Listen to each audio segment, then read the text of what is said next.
Well, good evening, everybody. It's a pleasure to be back. George Morgan here at your service. It's PSGL. It's Wednesday night. It's Spain tonight as well. Lots on the table, lots of battling. The title contest is still alive and kicking. And Jack, it's only taken us 10 rounds. We're on the 11th. It's all to play for.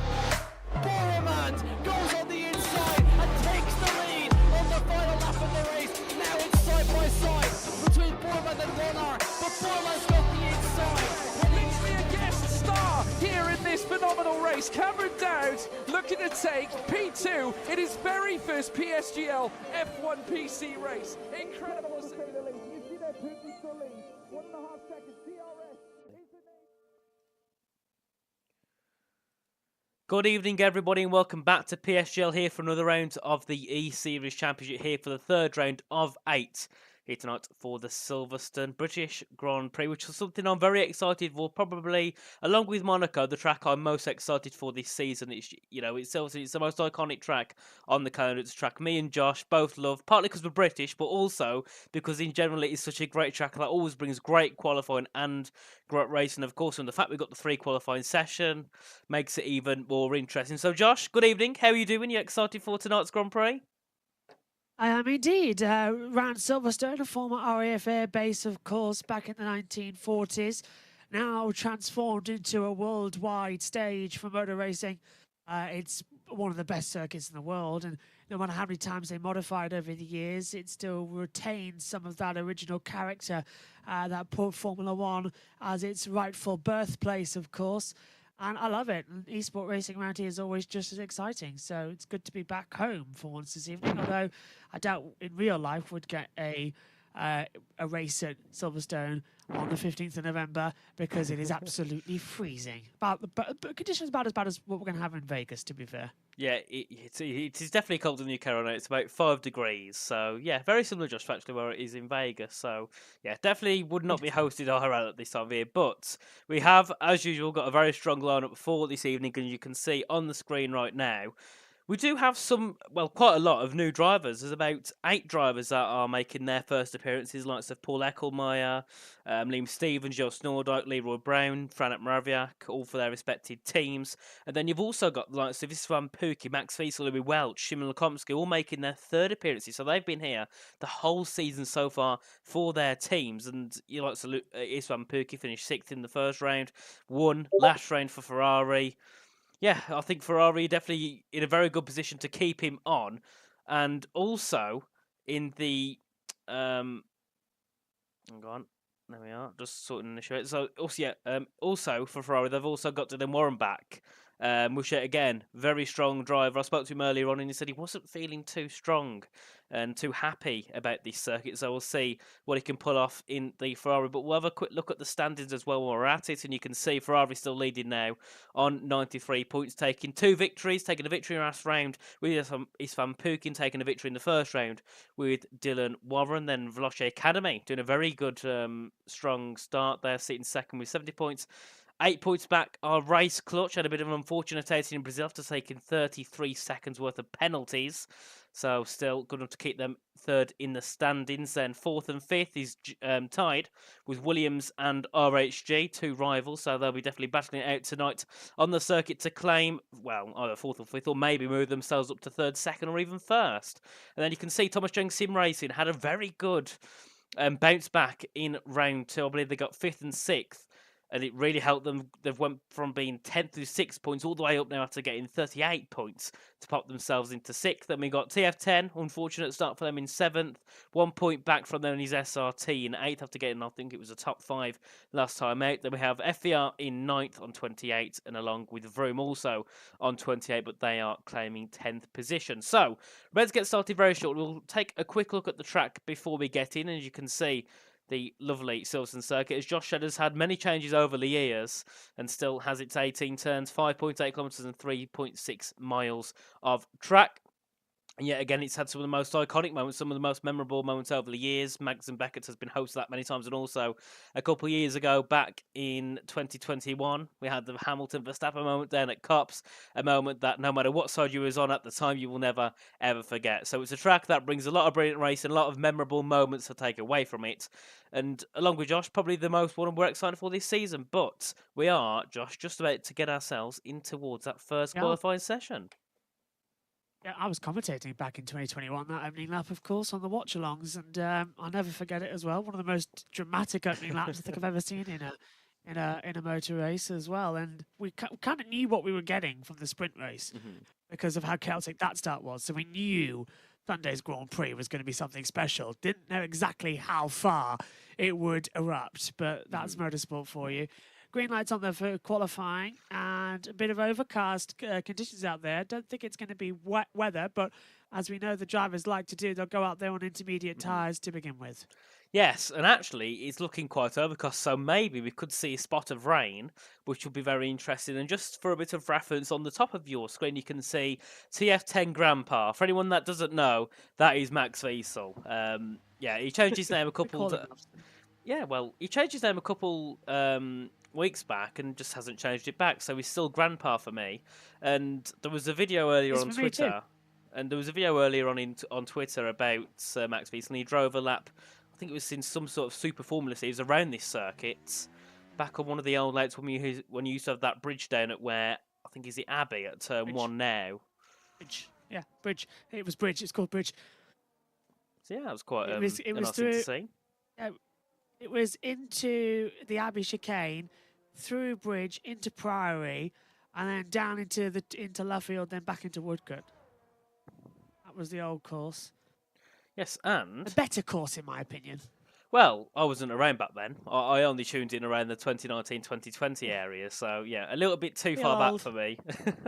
And to make Max Wiesel feel old, Max Wiesel is Max, I think, double my age. So Max will probably do remember it as well, because this track has gone through so many different versions of layouts. And we're coming now onto the into Copse Corner, down towards Maggots and Beckett's, of course. And this isn't even the original Maggots and Beckett's, because originally he turned into Maggots and he sort of went a little bit straighter into a tighter turn. The grandstand is now, and it's back up into what was now Copse into Stowe, and then Chapel literally came out a lot more because there used to be a chapel there, so it came out quite hard, and then into a sort of a tight corner down the Hanger Straight. That's pretty much the same, but in '94 they shortened it, so it was originally a bit longer. Went further into the grandstand area, and right behind it is Stowe School. That's why it's called Stowe. So, fun fact: my cousin Matthew works there. I've heard that fact before, actually, Josh. You told me that back in F2 and F3. So, yeah.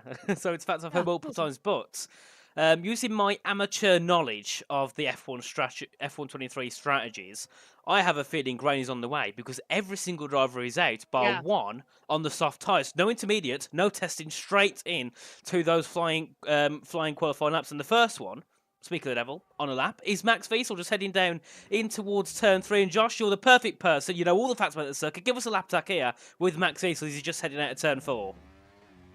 Well, this is coming out of the new section that was built back in 2010 onto Aintree. Now, the Wellington Straight was originally part of this circuit as well back in the 1960s, and they slightly modified it, of course, because it used to be the old start-finish straight back in the day. Coming in now into Luffield, now back round into Woodcut as well. Very tight corner. It's sort of a triple apex. You have 3 cracks in it as you gradually open up the accelerator. Through Woodcut, pretty much flat out these days as well. It's a lot easier than what it used to be in the 1990s.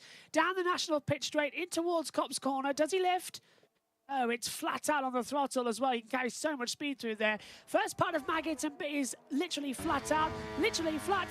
Now lifts ever so slightly as you come in towards Beckett.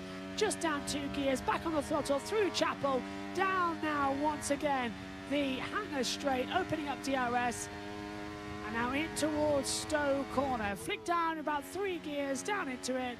He's taking it in 6th gear, got a lot of good entry speed, setups nice and good. Downhill into the Vale chicane at 16 and 17. Club Corner changed a lot. Used to be a long sweeping right. The drivers feared because there was a metal barrier that if you hit, you'll be waking up in hospital. But he's got through it at a 124.971. Good effort there for a grandpa. Indeed, very nice lap. And his teammate just sitting behind him, Paul Eckelmar, making his first appearance here for TF10 this season. I'm trying to find who else is on a lap time. But you've got one of the FVRs coming through, Javier Domine. That's Liam Stevens there, 3rd for Veloce Academy. Javier Domine takes that 3rd position away from Mr. Liam Stevens. And I'm just going to try and find who's near the end of their laps. We're going board with Tristan Derbicourt for Vroom. He's alongside Jeremy Galonia here for his first appearance as Kevin Ballas to the top of the times by 5 thousandths of a second there to Mr. Max Fiesel. He's also making his first appearance, and then Szymon Lekomski, who's been here for the past 2 rounds, he's putting his lap on, and he'll be quickest with a 24.909. And Tamas Gal there popping himself into that top 5. Tristan Derbicourt there a little bit off. He's on a 25.576 as Frank Mraviak also making his first appearance here for TS. He pops himself into 2nd with a 9.48, just ahead there of Kellen Ballas. Both the FVRs on the board, 7th and 10th. And Louis Welch, you can see, just popping himself onto the board in P8. Dylan Warren, a driver who was said to be struggling, and he's just heading through the final sectors. That was, big side there from Dylan Warren. His teammates also just heading to line. He goes 4th for Istvan Pukki with a 24.969. A very good opening gambits then. It does look like that rain's going to start coming down, doesn't it? Because no one else is on a everyone's just pushing immediately. They're trying to do 2 back-to-back, but they're not getting it from the ERS charge. So we're seeing sort of 2 separate lap time competitions, the one that have ERS and then the ones that don't. And they're only separated by about a 10th of a second. So it's not bad at all, actually, what they're trying to do out there. But that rain is going to start, I believe, to come down in the next couple of minutes. That's why we're seeing everybody out there on the circuit. Ismail Fassi, as you say, is just completing a lap time. He's through the first sector, Richie, but he is literally banking on a one and done at this point, because if that rain comes down in the next 2 minutes, he won't have enough time to recharge and to go again. Yeah, obviously, we don't know the rain's going to come, but it seems to me quite obvious that the rain could be making an appearance. So, of course, if there's any engineers or any drivers from these teams in the chat, just let us know if it is going to rain. Because obviously, you know, it's not going to leak much because every driver will know what the weather is for the session. As spectators still, after many years, don't know the weather. We can't see the weather, so we have to guess. Currently in the drop zone is Javier Domine, Liam Stevens, Dylan Warren for Ferrari, the championship leaders. Tristan Derbicourt and Ismail Fassi, who's just trying to weave through the Ferraris and the FVRs as he heads down into Stoke. On his teammate, Will Lewis, in the top 3 with a 1 minute 24.957. We'll see if Ismail Fassi can beat that, or at least put himself around his teammates' time. Will Lewis, we know, hasn't had the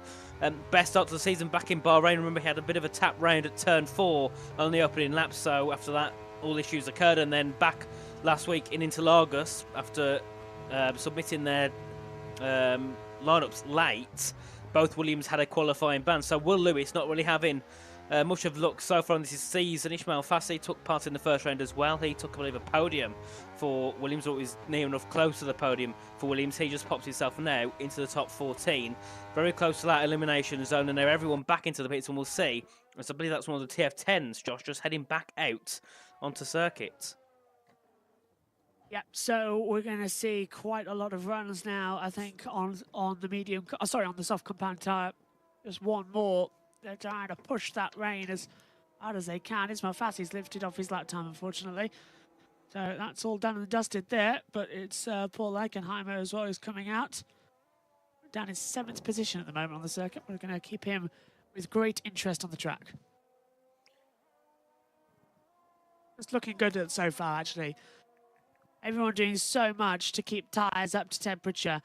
But the good thing is, the reason we're seeing them all on the soft compound tyre as early as Q1 is the soft tyre is the quickest tyre to get up to temperature in whatever conditions. That's why you always bolt it on.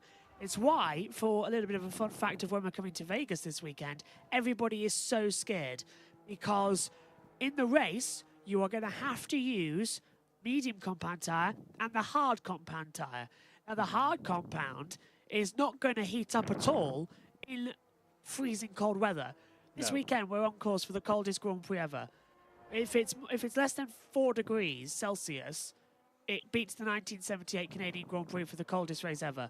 So if that happens, we've got no experience of what tyres, engines, or anything's going to be like. And we're at a circuit where you've got 3 long straights, only 4 real braking opportunities. You're going to have cold tyres, cold brakes, hot engines, and tyres that can't get up to temperature. We are literally driving on ice in a desert with bomb on wheels. Yeah, well, I'm expecting a lot of red flags. there's something the other thing that doesn't help is the tarmac being pretty much like a normal road surface. It's not really designed for a track, but on an actual circuit at the moment is Paul Eckelmore just heading through out of the final corner to begin his second lap of the session. Currently in the top 7 for TF10, they definitely need to get themselves both into the top 10 this evening if they want to try and boost themselves up away from 7th in the championship. So TF10, they finished 3rd in the E-Series last season. Currently they're down in 7th, about 60 points back from the championship leaders Ferrari. So it's a very different story at the moment for TF10, so they definitely need to try and pick something up and figure out what issues are going wrong for them. Paul Eckelmeier down by just over 13 thousandths of a second in that first sector, so we'll see if he can try and pick it back up in the second and third. You tend to gain quite a lot of time in that third sector, obviously with that chicane, and also you got Stowe corner, then the exit of the chicane where you want to get on the power as early as possible. Cops, pretty simple corner in this game. Shift down to 7th, they'll say an 8th, turn the car in and just pull it round with the rotation. You don't even need to bother lifting. Obviously, if the track temperature is a little bit warmer, then it could be a different story. But generally, you don't really need to lift that much. And Paul Eckelmeier now just heading through the exit of Mackett and Beckett's with his teammate right behind. He's up by 61 thousandths of a second, so he's gained nearly a 10th of a second in that second sector. So going quite well so far for the TF10 driver. His teammate Max Wiesel sitting just behind him. We'll go on board with him as well as he just heads through Stowe, following his teammate down in towards the Vale chicane. And we'll see what time TF10 can set to the line. Where would it be for Paul Eckelmeier? Goes quickest with a 1 minute 24.874. And there it is. Grandpa Max Wiesel goes to the top with a 124.830. So many improvements coming through. And if that rain is coming, people need to get their times in very, very quickly. As I believe Dylan Warren's also on that as well. And Tamas Gale just coming through in towards the end of that first sector, Josh. It could get quite spicy at the bottom of the grid, couldn't it? It could. And we've got Jeremy, Javier, Dylan Warren, crucially as well. Warren's actually gone down to 20th place now. Tristan Davicote as well in 19th. So they're drivers I didn't expect to be in the drop zone. Jan Halliday just dropping into that now as well with Ismail Fassi. So all changing quite quickly across the line. That was because I think, Frank Moniak got up into 5th place in the TES McLaren. So it's all getting very strong at the moment, and it's raining. I think it's raining out there. It is. I'm seeing a few drops. Yeah, it's raining. It is raining. So that's it. So that is Dylan Warren in real trouble for Ferrari, as well as Ismail Fassi and the Williams, 2 teams that were quite quick at the start of the season. Yeah, and Dylan Warren did set his lap. He only improved to a 1 minute 25.189, so it's seeming likely that the likes of Tristan Derbical, Dylan Warren, Jeremy Galonia, Ismail Fassi and Javier Domine are probably going to be out of this session. Ismail Fassi, a 10th down in the first sector. Jeremy's also 3 seconds down. He didn't make any improvements. What about Tristan? He's 2 seconds down in that first sector. So that rain has hit, and now no one can make improvements. So from what we can gather, Williams have a driver out in Q1. The championship leaders at Ferrari also have a driver out in Q1, that being Dylan Warren. So, big shame. Dylan did tell me he was struggling, but I didn't expect him to be out in Q1. That is a surprise to anyone. Dylan Warren, we know, he's not always the best in qualifying, but he's always good enough to get himself through into Q3. So very big surprise down at the Ferrari camp. It's Van Pookie. He's sorted up in second with a 1 minute 24.858. But no one else, Josh, I think is making any improvements at all. Javier Domine also down on his time. So yeah, lots of well, I said there'd be some big shots going through out of Q1. I definitely did not expect a Williams and Ferrari driver to be out. That is for sure. So there we are. It's an interesting ending, but the good thing is SRT, both drivers through to Q2. They also haven't had the best experience in qualifying and in this series. So hopefully they can get both through to Q3. Maybe it could be also very good for them indeed. But there we are. That is pretty much Q1 over. So yeah, Josh, very surprising, isn't it? Indeed. Incredibly surprising. I wouldn't be surprised if everybody now retires and we jump straight to Q2, which is what I'm usually hoping happens in these situations. Yeah, we had it back in China last season, actually, in E-Series. Q1 was affected by rain. Everyone just aborted with about 5 minutes to go, and then we went into Q2. I remember I was on the call with that one as well. I think Ron Howe was racing that weekend. But just waiting now for everyone to get back to the pit lane, because, of course, they're not allowed to leave the track and ult back to the pit lane. You've got to drive the car in. It's very strict rules. You're not allowed to tow anybody. You're not allowed to stop on the track and revert back to the pit lane. You have to treat it like an actual race. Come back to the pit lane, bring the car in. That's why we're seeing now Elliott, the last one to come through. And here they come then, the spam retirements. Yes, well, one's retired. That's Frank Moraviak. I hope everyone else retires, unless they expect it to go dry again. But obviously they don't, because we'll lose also retiring. So hopefully now we get the flurry of retirements that we can get ourselves through in towards Q2 for a bit of a short ending to Q1, bit anticlimactic ending of Q1 as we don't actually get the ending of it. We're pretty much done and dusted now. So we'll see everyone retire shortly. And another good thing is that FVR have got one of their drivers through. We know FVR also having struggled this season, joint 9th/10th with Vroom.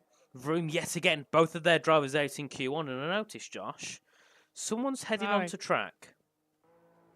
Makes sense, because if it's a wet Q2, go out on intermediate tyres, but that Ferrari of Dylan Warren's going out there on slicks.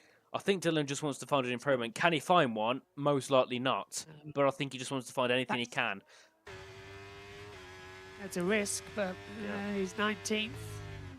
2 minutes 40 on the clock. He's just going to get maximum publicity for Ferrari, I suppose.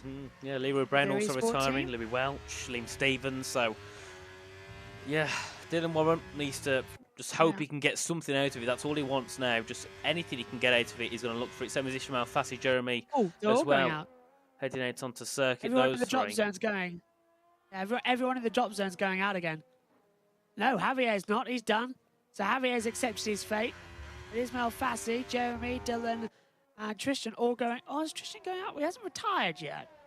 It's interesting enough that we've got 3 of them out. Tamas Gal's given up.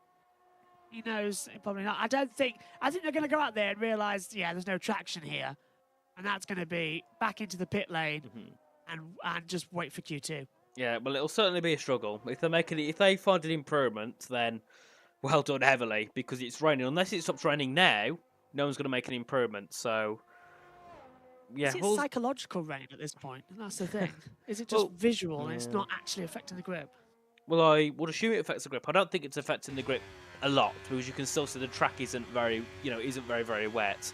But as you know, in esports, if you just say lose 20 thousandths in every corner, which is nothing, that adds up to a 10th or 2 around a whole lap. So, eventually we saw last week everyone was separated by that in Sao Paulo. So Dylan Warren going to be going out, on the soft tyres in the wet conditions. Go to see if he can find an improvement in his Ferrari. Currently in the bottom 5. I would be very surprised if he makes an improvement. So Dylan Warren is most likely out of this qualifying session, but he's giving it one more go. He's got nothing to lose. He might as well try and see if he can get anything out of these tyres. Then in towards turn 3, you can see now the car will be a lot more slidey. You have to be careful on the throttle. Feather it out of the corners. You can't just slam it like you normally would in a qualifying session. And so far, Dylan Warren taking it very nicely through those first 5 corners coming out of Aintree. Heading now down in towards Brooklands. Is he up? He's down by 84,000, so he's not down by a lot. He's down by a 10th. If he made a big mistake in that second sector we didn't see, maybe he could find some time. Paul Eckelmeyer, you can see in third. He's also just retired from the session for TF10. But we've also got Jeremy and Ishmael Fassi all on lap times as well. They're just heading out of that, or heading out of turn 4, down in towards the end of that first set. Dylan Warren coming through out of Copse corner now, heading down in towards Maxton Beckett. He's not flat. He dropped down from 8th to 7th, so he wasn't flat through Copse. He's losing more and more time. He's having to downshift. Look at that. He's fighting for it. This is not a good lap time. Dylan knows it. He's just going to fight to see what he can get. Look at that. He's lost 3/10. Yeah, I don't think he'll find an improvement. Ishmael Fassi was also down by just over half-tenth in that first set to Dylan Warren. We'll see. Can he find any improvements in this final sector? He needs 0.3 of a second if he wants to get himself out of Q1. He comes through, out of the chicane, through the final corner. Can Dylan Warren get himself through to qualifying 2? No, he can't. 2 seconds down. Ishmael Fassi is invalidated. Jeremy is down by a 10.5. He's also invalidated, Josh. Dylan Warren, Ishmael Fassi, out of Q1. Wow, that's a big shock, isn't it? That is a huge shock. And Dylan's backed off at the line. He knew it was gone. So he lifted it coming out of club corner. That's a big shock. Interesting though that TF10 have topped the session. And Max Wissel proving that age comes wisdom. He's Fernando Alonso, isn't he? Indeed he is.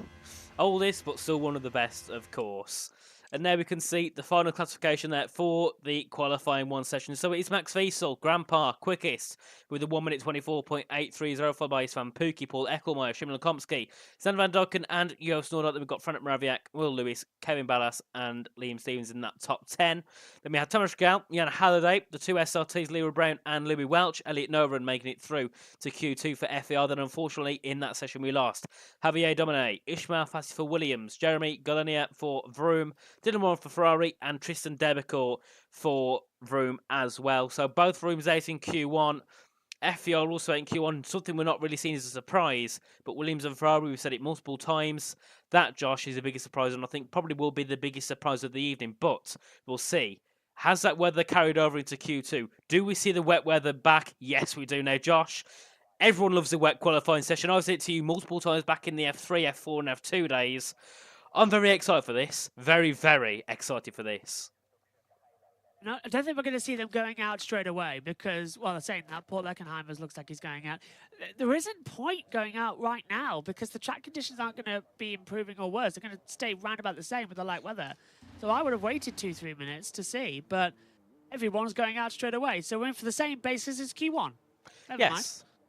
Everyone heading out first as quick as they can to get those runs in now. If the rain gets worse, which is probably what is going to happen, that's where they want to head out now. You can see, Josh, they're on slick tyres. So it is good enough for slicks. We know Dylan Warren in that second sector was only 0.3 down. So you can still get those mid 1 minute 25 times if the rain is the same as it was when we headed out of Q1. When the times start getting a couple of seconds slower, that's when the intermediates come out. Or when you're sliding around and when the track's wet, that's when the inters and wets come out. But for now, the track is good enough for soft, so use them while you can. Because I have a big feeling that if this rain keeps increasing over and over again, we could see either inters at the end of Q2, we'll probably see inters into Q3, which means you're not going to waste too many softs. Get them used now, try and get yourself a decent lap time on the board. If the rain does get worse and you get yourself, you know, with maybe a 25.4, which is probably still possible, or maybe a 25.5, which is probably still possible, you're in a decent position to go through to Q3. If you mess up on this first run, you've then got to take that gamble that that rain doesn't get worse. If the rain gets worse, you're pretty much done for. Yeah, we're seeing them all now coming out on the track, aren't we? Just coming into Maggots and Beckett's, they're all just sort of stationary with where they need to be. They do not want to lose out. But of course, these guys aren't towing. Remember, towing's not allowed, slipstream's not allowed. They're just going out there because some are on softs, some are on inters, and they're all going to try and get a fast lap time in going into the end of this session. So this could be a master stroke. They're all on dries. They are all on dry tyres. I don't know if you said that, but everyone on dries. Yes, and Will Lewis is going to be first to take to the tricky conditions here at the start. Wall! Sorry, we've got a problem because Max Wissel was coming into the pit lane, and one of the McLarens, one of the Mercedes, have slammed into the wall. I think it's not Leroy Brown, it was Elliot. And yeah, he's been disqualified. For the session. Yeah, because he went across the track and went right in front of Max Wissel. And that might be a lobby restart because Elliot had no grip. He got turned around. Max was coming into the pit lane. And yeah, we might be in for a lobby restart because that wasn't his fault. He's lost grip on the tyres. Well, that is indeed an interesting one. I don't think we'll go restart because we wouldn't be able to restart to Q2. So that is just a big shame for the FVR car of Elliot Noren. But Will Lewis still heading through in towards Copse Corner. As we said, the first one to take to these tricky conditions we're getting close to that crossover between the softs and the inters at the moment. So I think we're still in that soft category. But the grip is a lot lower than it was beforehand. So Will Lewis will see what he can do in that middle sector. It will be a 103.294, so a little bit down on what we would have been setting beforehand. And it heads down now in towards Stowe Corner. Bring it round to the right, get back on the pose. You head down now in towards the final chicane. Then at turn 17, 18 and 19, the final three corners. And we'll see what Will Lewis can set on the board as he comes through. Up to the line, what will it be for the Williams driver? 26.949. Now I know that is not very good because that's the type of lap times I would set. So we know the conditions are getting tricky. Moraviak, 27.4. Lukomsky goes quickest. Pookie goes third. And it seems like actually the track's getting better. People are improving. Ecclemire next to the top with a 1 minute 26.740, a thousandth separating him. And Lukomsky in second. Louis Welch, Kevin Banas to the top of the times with a 1 minute 26.536. And Josh, it seems we could be having a bit of a reverse. People are getting quicker as the lap times are coming through. Is it possibly getting drier? I think it's the tyres coming up to temperature a bit more and people getting in that tone, no matter if it's not allowed, if it just happens to be there, we get it. But the one big thing here is that we've got into the pit lane. Max Wissel also got a 10th place grid penalty. Now that's not obviously going to be applied, but it affects him in terms of the running order, just setting the grid, because now we've got Elliot, who has apparently crashed into him while trying to heat up his tyres. He lost the rear. That's what happened there. And we've got now just chaos further behind, and now the entire track is trying to improve itself, interrupting itself. Someone fast laps, someone slow laps, bring out the yellow flag. This is chaos. Brilliant stuff. And I don't know where to look. Yellow flags are everywhere. But what a time from the Alpine and the RC. Kevin Ballas, brilliant time. And he's a 10th clear of Louis Welch as well. Louis come back up there for SRT as well. Brilliant stuff right now. It's the, as you said, polar opposites coming in. Yeah, and people are heading back into bits to get themselves onto a new set of tires. You can see Leroy Brown, Will Lewis heading through, but Mr. Max Wiesel, he's heading out to set a lap time, obviously having a bit of an incident early on down at the pits. He's heading through now, down in towards Abbey Corner at turn 1, and it seems like the rain's either stopped or very, very slow, because it seems like there's a lot less rain than there was earlier. So we'll keep on board with Max Wiesel, and we'll see if the rain increases over the lap as the lap comes through. We've also got Liam Stevens on an 8 lap as well. He's just heading through in towards Copse, so he'll be going out for a lap. So by the time he gets to his lap, maybe the rain will have got worse. If it has, that is not ideal at all for Liam Stevens. But on our screen, is Max Wiesel going purple in that first set with a 27.628. He's just heading out of Luffield through in towards Woodcut. At the moment, out of qualifying, is Tamas Gal. Race Clutch could also be losing a driver in this session. So going through to Q3, we'll be missing possibly a Ferrari, a Williams, and a Race Clutch / Alpine. TS also in the drop zone in front of Mraviak, and we know that Max Wiesel's in the drop zone, but he hasn't settled that time along with Liam Stevens as well for Veloce Academy. Remember, Veloce Academy as well sitting second in the standings, so they also can't really afford to lose a driver in Q2. Max Wiesel, he's coming down now in towards Stowe. We'll see what he can set in this session. You can see that's also another driver heading out the track. I think that might be one of the Alpines. That's probably Tamas Gal heading out to track, and Kevin Bowers has retired on that 1 minute 26.536. I think that is more than safe there for the Race Clutch driver. Max Wiesel through the final corners up towards the line, pops himself 8th fastest with a 1 minute 26.871. Liam Stevens now beginning his lap. Josh, he's just heading through out of the loop. Yep, so so coming through, my timing screen's frozen. I'm just trying to get it sorted up here in the comms box. Yeah, I can't find him on the timing screen because on my screen it's got the wrong one. There we go. Got him now on my timing screen. Down in 14th place. Yep, coming in.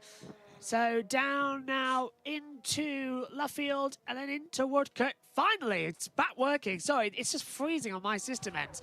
Down towards Copse Corner then. Flicks the car in now in 8th gear. Good man, Liam. He was full throttle, 8th gear. The rain's not going to stop him. Brilliant. Let's see if anybody else does that. And it's doing the correct wet weather run of gradually each corner. As soon as you turn in, you pull down one gear through Maggotts and Beckett, because then it gives you 5th gear at the exit of Chapel, and then it's power down the Hannah Straight, throw the car in 5th gear into Stowe, downhill into the braking zone. So remarkably downhill, Vale. It sort of helps you with the braking of the gravity. Down to 3rd gear, don't take too much exit curb as you will lose the rear. Nice through, climb up to the line, and it's a 1:27.2, but the weather is getting worse out there, so that's actually a decent time. It is. I think the weather is starting to get worse, but we've got Will Lewis, Jan Halliday, Tamas Gal and Frederick Murray now on outlaps. They're just heading through to begin another lap, and it's now knocked Jan Halliday out of Q2, so possibly both TESs. After having quite a good redemption back in Brazil, could be looking to have both their drivers out in Q2, which is a big shame for them indeed. So they will hope they can find some improvements. Tamas Gal's just heading through in towards turn 3 on his lap. We'll see if he can find any sort of improvements in that first sector. Currently on a 1:27.096, about a 10th off the cut-off zone to get himself out of Q2. Will Lewis on a 1:26.949. So Tamas Gal now just heading down the Wellington Straight with the DRS still, so it's not wet enough to get rid of DRS, and he's down by 34,000. So still around that zone where he can still improve if he can make some good inroads in the 2nd and 3rd sector. Just heading out of Lovefield through in towards Woolcott at the right-hander, and he'll set himself up now for Copse corner at turn 9. 34 thousandths off his own best time, though. This is actually a good, decent time. It's downshift a little bit, though. The rain's getting heavier in sector 3, where we are now. Yep, he's just heading through in towards the Maggotts and Beckett complex with the Alpine driver Tamas Gal. You can see the rear wanting to step out a little bit. Is he up in that middle sector? He's down 52,000, so he's not losing much at all. He's just not finding any time. He's got to find a lot of time now into Stowe and in towards the Vale chicane. If he can find anything, he cuts a little bit to the inside there, ruins his line on entry of Stowe corner. He heads down now in towards the chicane, back to the inside, having to re-correct the car there, went a bit too early on the turn-in. Heading up towards line. Is it enough to get Tamas Gal out of the bottom 5? No, it's not. 4/10 down. What about Jan Halliday? He's 5 seconds down on his lap. Richie, right now, Inters. Inters? Track is just changing over, which means the Inters would possibly be faster than the times of the dries, because it was wet to start the session, and right now we're sort of at that funny crossover where sometimes the intermediate tyres are faster than the dry times. You very rarely see it, but I think, judging by Tamas's lap there, where he was only 53 thousandths, 83 thousandths off his own time in the sectors, having intermediates with the traction level would be quicker.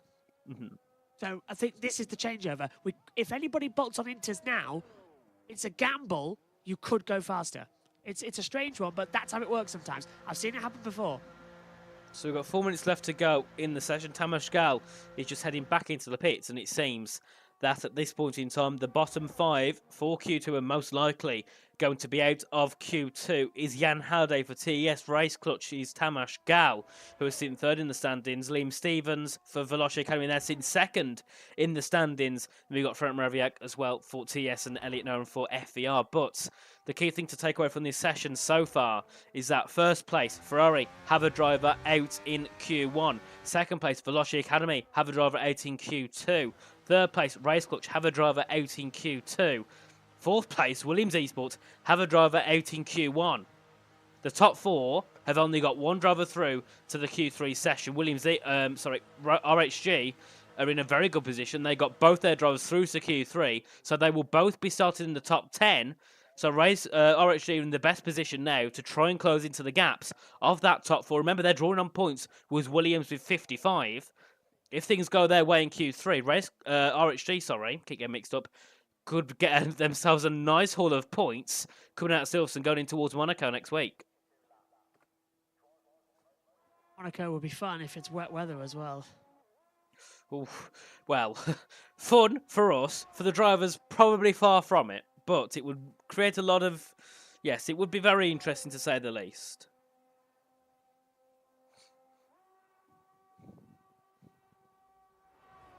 So, 2 minutes to go in this Q2 session. Watching Liam Stevens on an outlap right now, 13th place. Dry tyres. I would have risked it for Inters, to be fair. Really would. Monsky's backed out of it.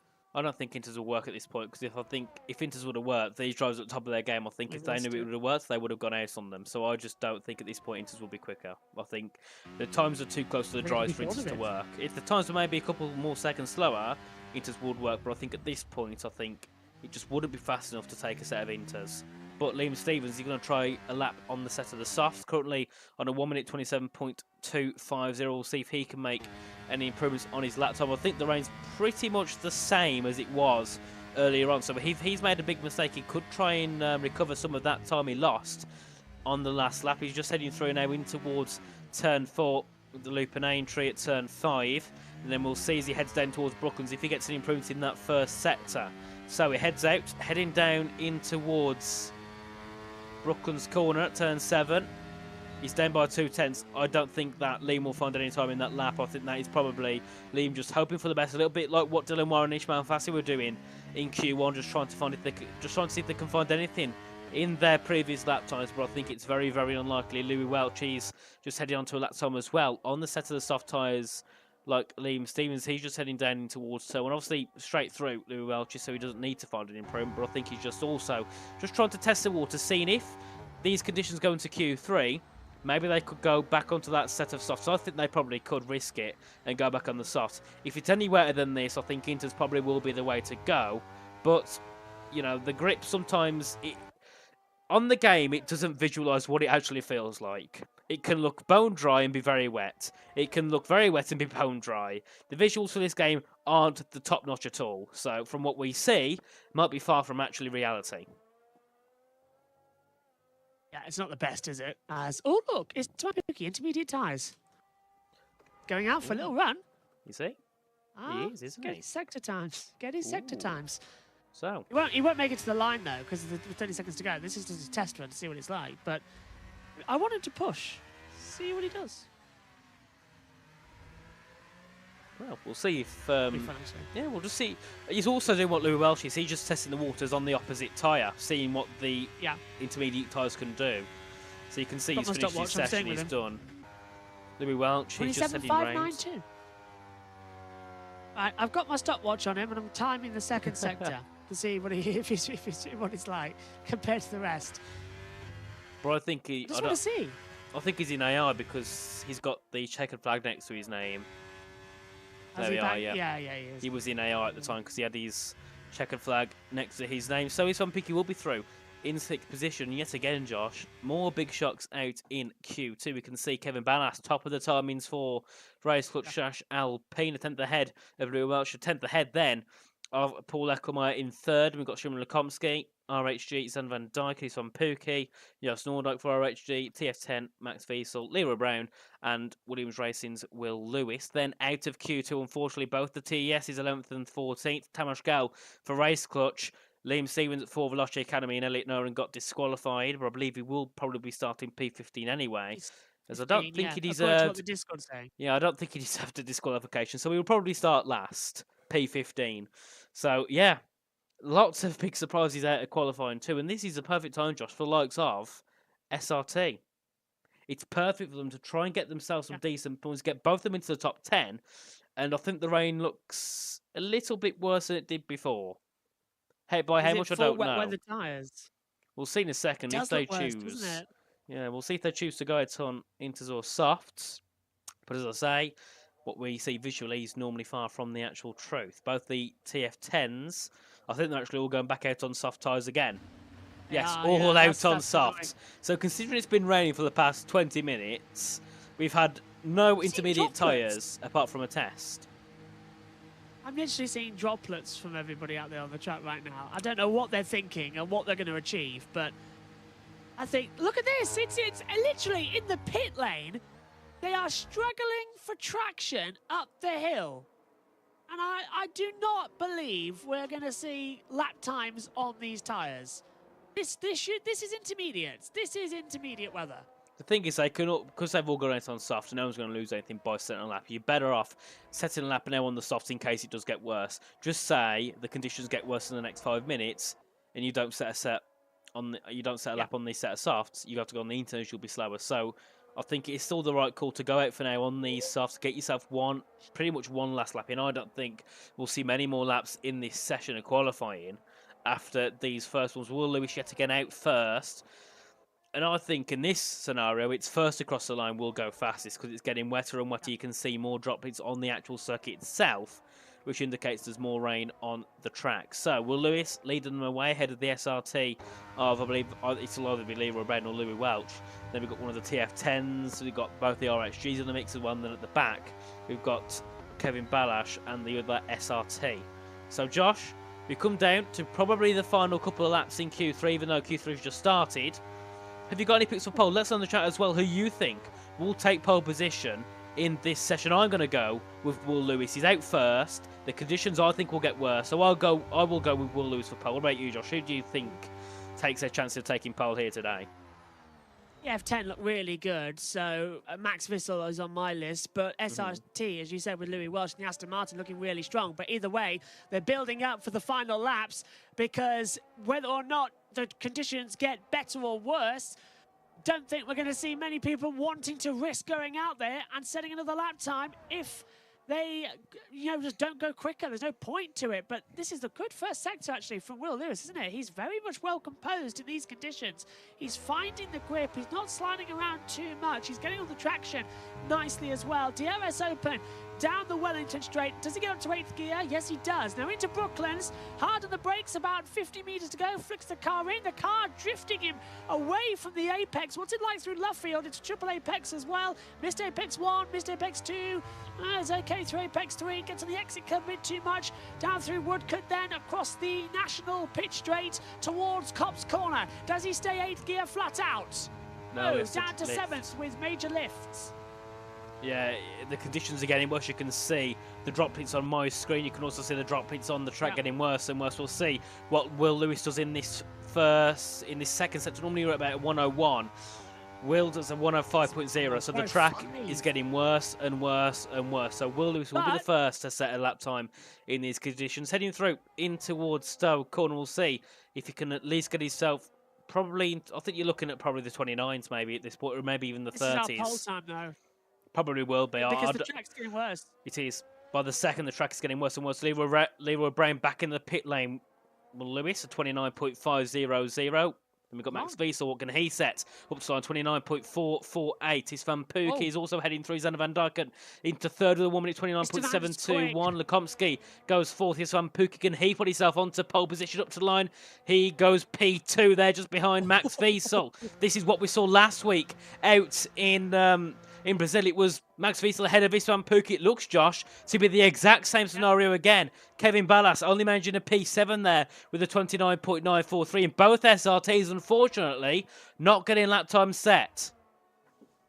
They've decided to come into the pit lane and they've pulled on a new set of soft tyres. Arguably, intermediates might be an option because the track is quicker than a 129. But it's the conditions getting worse. When is that crossover time? As there's a couple of yellows out there for everyone slowing down, but Max Wiesel, pole position once again for TF10. Esteban Pookie second. How like 7 days ago at Sao Paulo do you want it to get? Remember what happened down to turn 1. There's a lot of good opportunities here going on. Indeed, and you can see there the two RHGs, 4th and 5th, Joselnik and Xander Van Dyken. They're also doing a very good job, and this is what we talked about earlier on. RHG, they finished 4th and 5th. They're going to take a great amount of points home. I think around 30 to 40 points they'll take with the 4th and 5th finish. Compared to the likes of Esteban Pookie, Will Lewis, they're only going to be setting one. There'll only be one driver in the top 10 for both their teams. So this is what RHG want. It's a perfect scenario for them because we've got Ishmael Fassi starting dead in 17th. Dylan Warren starting dead in 19th. So yeah, it's going to be a tricky one for those at the back. And the question we start to think about is, will it be like this in the race? We obviously we don't know. I think we'll have a lobby restart to qualify, so it might not be the same. But I believe sometimes we will carry over what the race would have been into the new session. I believe. I might be wrong, but I think I'm correct on that. So I don't know. It could be very wet at the start. It could also be bone dry for the whole race. But that's a mystery we go in with in towards the race. And obviously we can't really tell what the race is going to be like with setups, because obviously, because we'll go to a new session, you can obviously go for that qualifying setup and then have that race set upon, whereas obviously normally in normal PSGL, you would have to gamble just having that setup which is better for the race, probably. Or if you prefer qualifying, having that setup that's best for qualifying. Either way, one of the two, you're going to have to sacrifice a bit of time. Here, you can go for both. But we've got drivers on the inters. We've got Will Lewis. We've got Kevin Ballas on the intermediate tyres. Do I think they'll find many improvements? I don't think they will. But it's always very possible. I'm not an analyst. I don't know data. I don't know lap times realistically. So maybe they'll find improvements. I would say it's unlikely, but we'll see what happens. Inters, Estevan, Will Lewis, and Kevin Ballas all heading out there on intermediate tyres. So it's the gamble. Do you go faster on the second set of tyres? Well, also, by the way, just want to quickly point out, if you have Snapchat, this weekend, Formula One have launched 3 special Snapchat clothing features. One is an F1 jacket, one is an F1 t-shirt, and one is an F1 hat. If you wanted to change your Bitmoji, that's something I've noticed earlier on in the day. Yeah, well, I've already changed mine. Yeah. I've got the F1 jacket on mine and the F1 cap. He called earlier, it was like noon. I saw it on TikTok. I thought, oh, that's going to be a joke, surely. Went on to Snapchat. I'm like, oh, it's real. Right, get those on quickly. So everyone knows I've got even less of a life because I'm obsessed with F1. But Paul Leckermeyer just heading through out of that first sector on 28.395. Like I said, I don't think we'll be seeing many improvements at all in this session now because the rain is getting worse and worse. Of course, we've got many drivers out on the intermediate tyres. We've also got the 2 SRTs on lap times, 8th and 10th currently. So the fight realistically for those guys is probably between 8th, 9th and 10th. Yeah, saw my friend Kate actually had the jacket on as well. I thought, how is that possible? So I went to have a look. Right now, though, the SRTs are battling together. The Aston Martin's coming through Copse Corner. And to be fair, Libby Welsh is keeping it in the track line. So's Leroy Brown. Hang on a minute. I stand connected. There's a yellow flag out down the hanger straight. Looks to be for Will Lewis, who's just backing out on the intermediate lap times as well. But Louis doing a 28.3 in that first sector. Second sector, I'm afraid I was looking at the other one. What's that middle sector coming up? It's a 105.356. And there. Paul Eckenheimer does a... Yeah, sorry, go on, Richie. I was going to say 130.146. So, yeah, again, we knew they wasn't going to get higher than 8th. Leroy Brown just a little bit back on a 130.17 on. And Louis Welch actually got a very nice lap time. And he goes quicker than Kevin Ballas, who did set a lap on those soft tyres earlier on. So Louis Welch making better of the conditions. Lewis is invalidated. Will Lewis is 1.9 seconds off, but has invalidated his lap time. And now I'm watching Kevin, who's coming up to the first sector time. He's running in P8. He's our next Gambit time. And his first sector time is... He's up! By 32 thousandths. So intermediates might be the tyre. As I said, might be quicker. I'm now watching Esteban Pukki as well, who's coming through in the Ferrari down the back straightaway. Is he quicker in the first sector? Waiting for time to turn to buckets. Oh, he's 2 tenths down, Richie. So, so some are faster, some are not. I think we're in that crossover points, and Kevin Ballas as well, being as he was quite, a bit off at the pole position, Tom, I think he must have made a mistake probably in that first sector, hence why he's quicker. But he's coming through the middle sector now. We'll see if he gets the improvement, but I think it's probably very unlikely. Yeah, there we are, 5 tenths down. I think we knew that he wasn't going to find much at all in that lap time with the intermediate tyres. Sorry, Mr. Van Pukki's lost his time. Mr. Van Pukki has lost his time, and Lemonski's retired from the session. But Mr. Van Pukki went wide. He's out of the session. So no one's improving. That's it. Quali is done. Yeah, I think we knew that about 5 minutes ago when we got the first lap times in. So it will be Max Wiesel on pole position ahead of Esteban Pukki, like what we saw last week out in Brazil. Last time it was nil times. No, it was 0.000. That's better. Between the two, so no milliseconds separating. This time, it's a little bit larger. It's a 4.48 to a 4.96, so about half a tenth separating Max Wiesel and Esteban Pukki. Then Will Lewis, very good for Williams to sit third place after his teammate is down in P17 of Ishmael Fassi. So hopefully they can try and recuperate some points that they will lose out on with one of the drivers starting in the back. Then we got the 2 RHGs starting 4th and 5th. That's Jocelyn Reich and Xander Van Dyken, followed by Simon Lekomsky, Louis Welch, Kevin Ballas, Paul Eckermeyer and Leroy Brown. But yet again, it's going down and down and down for race, which they're going to drive up That was out in Q2 with Thomas Gale in P12, and then they got Kevin Ballard starting all the way down in 8th position. So yeah, it's not a very good day at the race clutch camp at all. Same as I suppose you could say Ferrari. They got a driver starting 19th, Dylan Warren, a driver I would have thought could be fighting for pole, but no, out in Q1 after making many mistakes, not getting a very good first lap in, getting a very poor second lap in. Then the rain came down. You could find no improvements. He was a couple tenths down when he got to the line. So yeah, that was Dylan Warren's day done and dusted. But he will be back for the race. But starting day 19th, he's got a lot of work to do. And then we had the question, which is it going to be dry or is it going to be wet? I don't have a clue. The drivers probably do know what the weather's going to be like or have an indication. But here in the comments box, we have no clue. So you can see that this is the final qualifying classification. A bit of a really anticlimactic ending to qualifying, which is something I wasn't expecting. I was expecting a really fun wet qualifying session here in Britain, but it will be Max Wiesel on pole ahead of Istvan Pukki and Will Lewis in the top three. 52 thousandths separating the top three on the grid. Then we've got the two RHGs, 4th and 5th, Komsky in 6th, Lou Welch 7th, Kevin Ballard 8th, Paul Eckermite 9th, and Leroy Brown in 10th position. We remember that back in Brazil, Max Wiesel was on pole. The strategy didn't quite go his way. It's something we've seen with Max time and time again. He gets those good qualifying laps in, but when it comes to the race, it doesn't always piece together. So Max is hoping that he can find something in the race. If he can try and get TSN, maybe a podium or even a victory, that would really help them in the standings. As we have a restart before qualifying, we'll have a quick look quickly at the standings after we have a word from our sponsors over at GT Omega.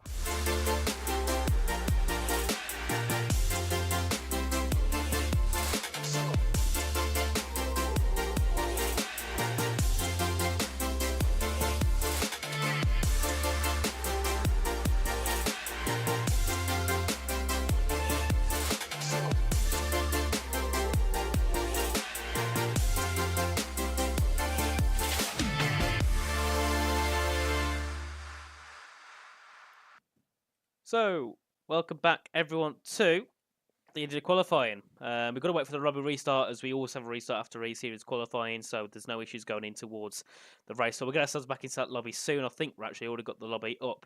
But ending qualifying, Max Wiesel on pole, Istvan Pukki starting on the front row alongside him. Turn 1, we know can create quite a lot of action. Turn 3 as well on that opening lap at Silverstone. So I think Josh, we're in for a very exciting opening lap here at Silverstone. Are you back with us? Because I saw you was lagging a little bit a second ago. I think so. There you are. You're back. Yeah, you was lagging at first, but I think it's all sorted out now. So, yeah, it was a shame to see quite a boring end to qualifying, to be honest. It was one lap at the start of the session. We didn't really know if the conditions would get any better or worse. So you just had to kind of go with what we saw. And it was Max Wiesel taking that pole position time. And as we saw before, he's very good at doing the qualifying. The race, not so much so, hopefully, with the engineers. Will Gibson, I can see in the chat there. Obviously, should be engineering Mr. Max Wiesel. We'll see if he can cook anything up. We know he's good in the kitchen because it is Will Gibson, of course. So, yeah. We'll see if he can cook up a strategy. Eyes are also in the chats. Hashtag enjoy grandpa. So, a lot of support for Max Wiesel in the chat. I just had a look at the practice start, because everyone starts the race and retires on the opener.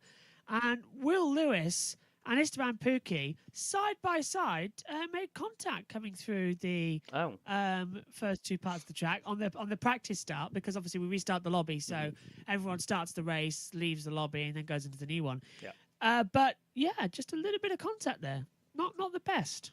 Not the best. Yeah, well, we'll have a quick look at the standings as well while we're here, and we can see Ferrari Esports still leading the way on 93 points. They've got a driver starting on the front row. They've also got a driver starting on the back row, being Dylan Warren, who took victory back in Bahrain. So, different story entirely for Mr. Dylan Warren himself. Then we've got Velocio Academy in second. On 70 points, we've got Race Clutch after quite a poor round at Interlagos. They are sitting third ahead of Williams and RHG. 4th and 5th drawn on 55 points. RHG are probably in the best position. They got a car starting 4th. They've also got a car starting 5th right behind. Williams got a car starting 3rd and a car starting P17. Then we have Thomas Young Sim Racing. Both drivers out in Q2. They're currently sitting 6th in the standings on 44 points. TF10 with their driver on pole of Mr. Max Wiesel, Grandpa. And actually, as I saw something on Twitter earlier which said that Max Wiesel could be the oldest driver to win an E-Series race at age 33. I'm sorry to say this to Max, but I don't think anyone will be closing on that anytime soon.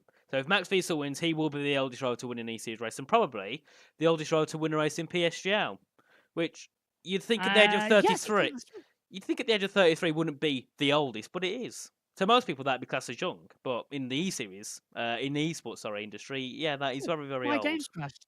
Oh, well, that isn't ideal, is it, Josh? Hopefully we can get you back in soon. But as we were saying about the standings, SRT, they're sitting 8th with 38 points. Got both their drivers started to be 7th and 9th for this Grand Prix. And we got FER in 9th and then Vroom, who are yet 18 qualifying one yet again, both of them out in Q1, starting 10th on 28 points. And I hate to bring this as a comparison, but Vroom are starting to run me a little bit of Haas IRL. Because the start of the season, I was it's crashed thinking, again. well, at the start of the season, I was thinking, right, I'm optimistic about this team. They came out kind of out of nowhere. Didn't expect them to get through. They did great at Qatar in qualifying. Maybe we could see some decent points from Vroom, but as the season's starting to move on, it seems like they're starting to lose a little bit more and more. So I don't know what that is, but hopefully back at the Vroom camp, they can figure out what the issues are and try and get some of that times in. Because at the moment, starting 18th and 20th in every race, being 18 Q1, double Q on exits, they're going to score minimal points. So they need to figure out what the issue is. They need to try and, kind of upscale and be like, right, so we're doing this in qualifying, that's failing us. Because race pace wise, they're doing a brilliant job. I think they got one drive finishing 11th last time out in Brazil. So race pace, they're sorted. But when it comes to the qualifying, yeah, they need to try and figure something out because it's just not working at all, unfortunately, for Rome. But Yeah, they do. it's been pretty much opposite as RHG. They haven't got the fastest time at all, but they have got 4th and 5th. Last week we had Zen Van Dijk, I believe, starting 3rd. Also in Bahrain, I can't remember back that far, but I believe they also had a driver in the top 5. I think it was Chana Kinchi.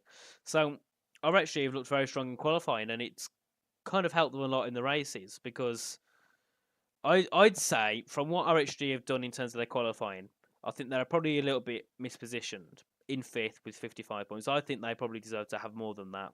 Obviously, there's been outside factors in the race which have caused them to lose points on positions. I think Ikabayana had about 8 seconds worth of penalties in the first round. That dropped him from about 5th all the way down to 10th. So there is those kind of situations which have caused them to lose points. Same as Williams as well.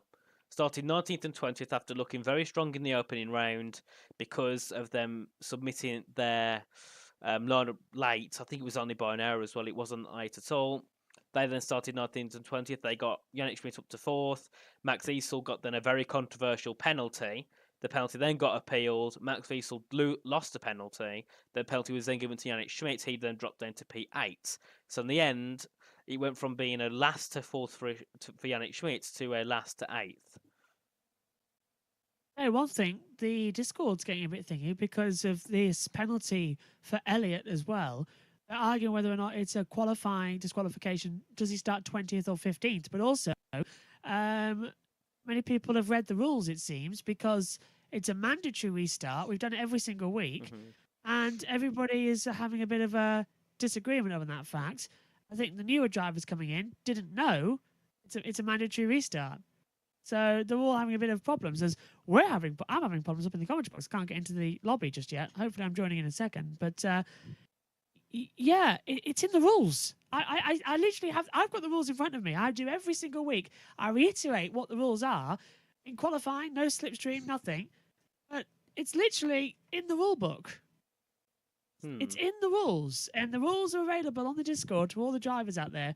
It's a mandatory restart after qualifying, so that we can adjust the grids correctly for the penalties. It's mandatory. So I don't know what they're on. Yeah, well. So yeah, it's mandatory. It's something at least, and hopefully we can get it sorted soon because I'm sitting here waiting for this British Grand Prix. Obviously, 26 laps to go, and we're on dynamic weather, so it could be wet, it could be dry, it could be overcast, it could even be snowing. It's in the UK. You don't know what weather's going to be thrown at you. It could be raining 1 minute. Lap 5, it could be dry. Lap 10, it could be thunderstorms. And lap 15, it could be bone dry again. We don't know what's going to happen. Aurora Borealis at this time of year, at this time of day, localized entirely in our esport race. But realistically, it's probably going to either be dry, wet, or wet, dry. Pretty much how it normally goes anyway. Yeah, it's very rare. It's going to be one of those. And I think in my time of commentary, I've only done 3 or 4 races which have been fully wet It's very rare I've commentated a race which has been wet the whole way through. There's always been some sort of dry segment, whether it's at the start, the middle, or the end. So I'm hoping we have some wet weather involved, maybe towards the end, but having to do those late pit stops, gambling out, a little bit like Russia 2021 style. That is what I'd like to see. But we know the F1 game, it gives us the great moments when we don't really want them. And then we want the great moments, we get a very boring race. That's so true. hopefully it's going to be good. Stick around because we're going to be in for hopefully a very exciting race. Let us know as well in the chat who you think will take victory. It's Max Cecil on pole ahead of Istvan Pookie, Will Lewis, and the two RHGs in 4th and 5th. I want you to tell us in the chat who you think will take victory today. Josh, I'm going to hand the question to you. Who do you think will take victory? You said Max in quali. Are you going to stick with that for the race? I think I will. I think I'll stay with Max. As they're coming to it. Oh, look, yeah, they've just... Lucas Bloom's put it in the Discord chat now in the eSport General new lobby settings. Weather settings for new race lobby will not be based on the original race conditions. Thus, dynamic weather will be used in all situations. Article 26.1 of the PSGL E-Series regulations. And that's what it says.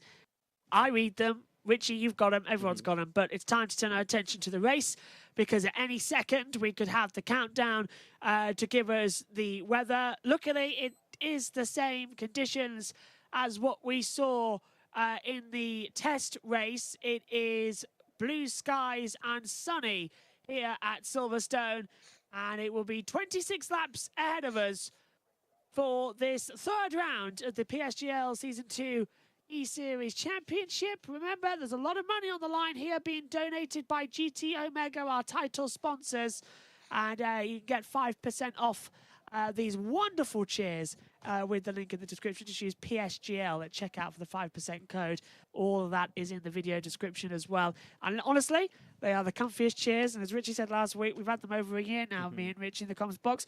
There is not one bit of wear as well. The only reason I haven't got the cushion on the back is because when Ian Burge sits in the chair, he likes to have it fully back, and I just haven't put it back on yet. But that neck support is great if you're e-racing for a long time because it keeps your neck nicely cushioned and nicely relaxed. So yeah, there we are. Perfect. It's brilliant. Perfect, They Josh. are great chairs.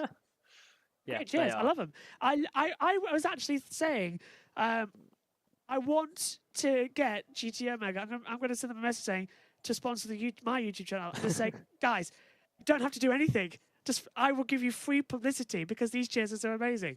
I've never enjoyed an office chair more in my life, and they are racing chairs. So yeah, love them. Honestly, love it. One of the best things ever. Here we go.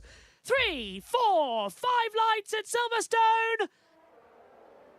Action at Silverstone. It's a good start from Grandpa Max Whistle making a good getaway down to turn 1. It's Van Pookie will try to have the inside line in towards Abbey. Little bit of a fumbling, but they're side by side. Here comes Will Lewis onto the braking zone into turn 3. Jeremy's already out of the race in the Haas. Disastrous start for VRM.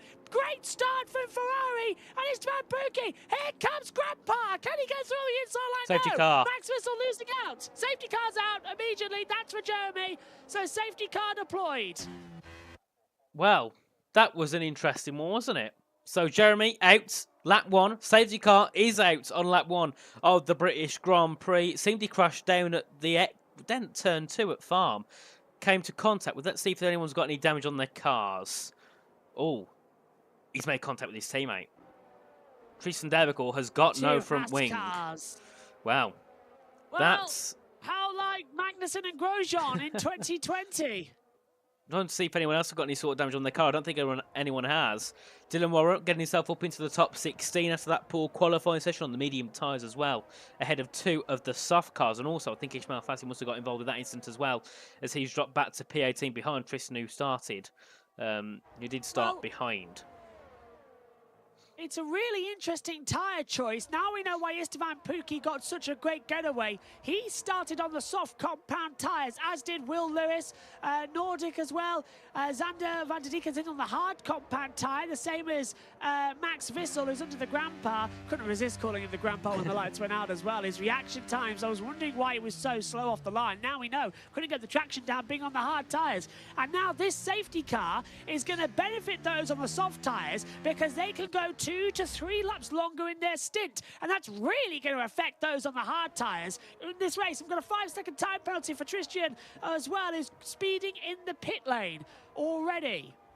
So we'll have a look as well at the position change between the drivers, and you can see there Lukomsky losing 2, Wiesel losing 1, lots of Liam Stevens, Dylan Warren, Elliot Noren all making 2, 3, 6 positions up. Tristan Debecornet making 5. Oh no, he's going to drop all the way down in the pits.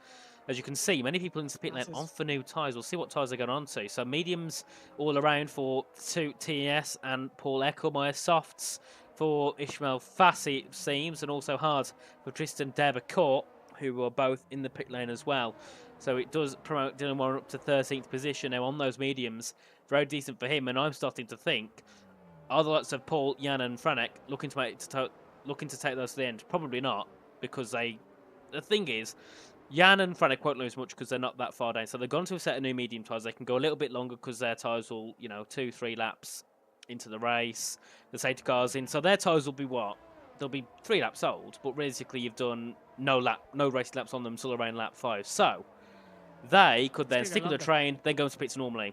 They're not going to. I don't think they can stay there to the end. 24 laps on mediums is probably quite absurd. So, they can do a little bit like. It was a great start from Dylan. It's a bit like what happened in WR at Miami. Jano and Luke. They went for that strategy where when the safety car came out, they pitted onto mediums, worked their way through the field on those better tyres, then they pitted along with everyone else. So, yeah, because none of them started on the mediums, I don't know what the tyre allocations are like, but they could probably go back onto another set of mediums if they want. I'm not sure how many sets you get for the race, depending on what you picked, but if they can go to another set of mediums or even a set of softs, they're in a decent position. So I think that strategy for Paul, he was up in 9th, so a bit more of a risk for him, but I think for Jan and Franek, they had nothing to lose. So I think it's a very decent strategy that they're going to try. One thing I hate about this Mercedes-Benz safety car, both in real life and in the esport world, you can never tell when the lights go on or off. And it really annoys me. I much prefer the Aston Martin safety car over the Mercedes-Benz SLR. Is it an SLR? SLS? Yeah. I thought it was an SLS Mercedes. I don't know. The other one. I don't know the models of cars. All I know. It's a Mercedes-Benz AMG SLR. Yeah. Cool. It's a Mercedes, that's all I need to know. Keep it that simple for me. Yeah. But Jos Nordijk into 4th. I believe he started 4th, so not making many moves on those tyres. Obviously, we had that safety car then turn 3. But he's from Pookie. Great launch off the line on those softer tyres. Got himself up through the inside of his Max Wiesel into turn 1. He's now leading the race.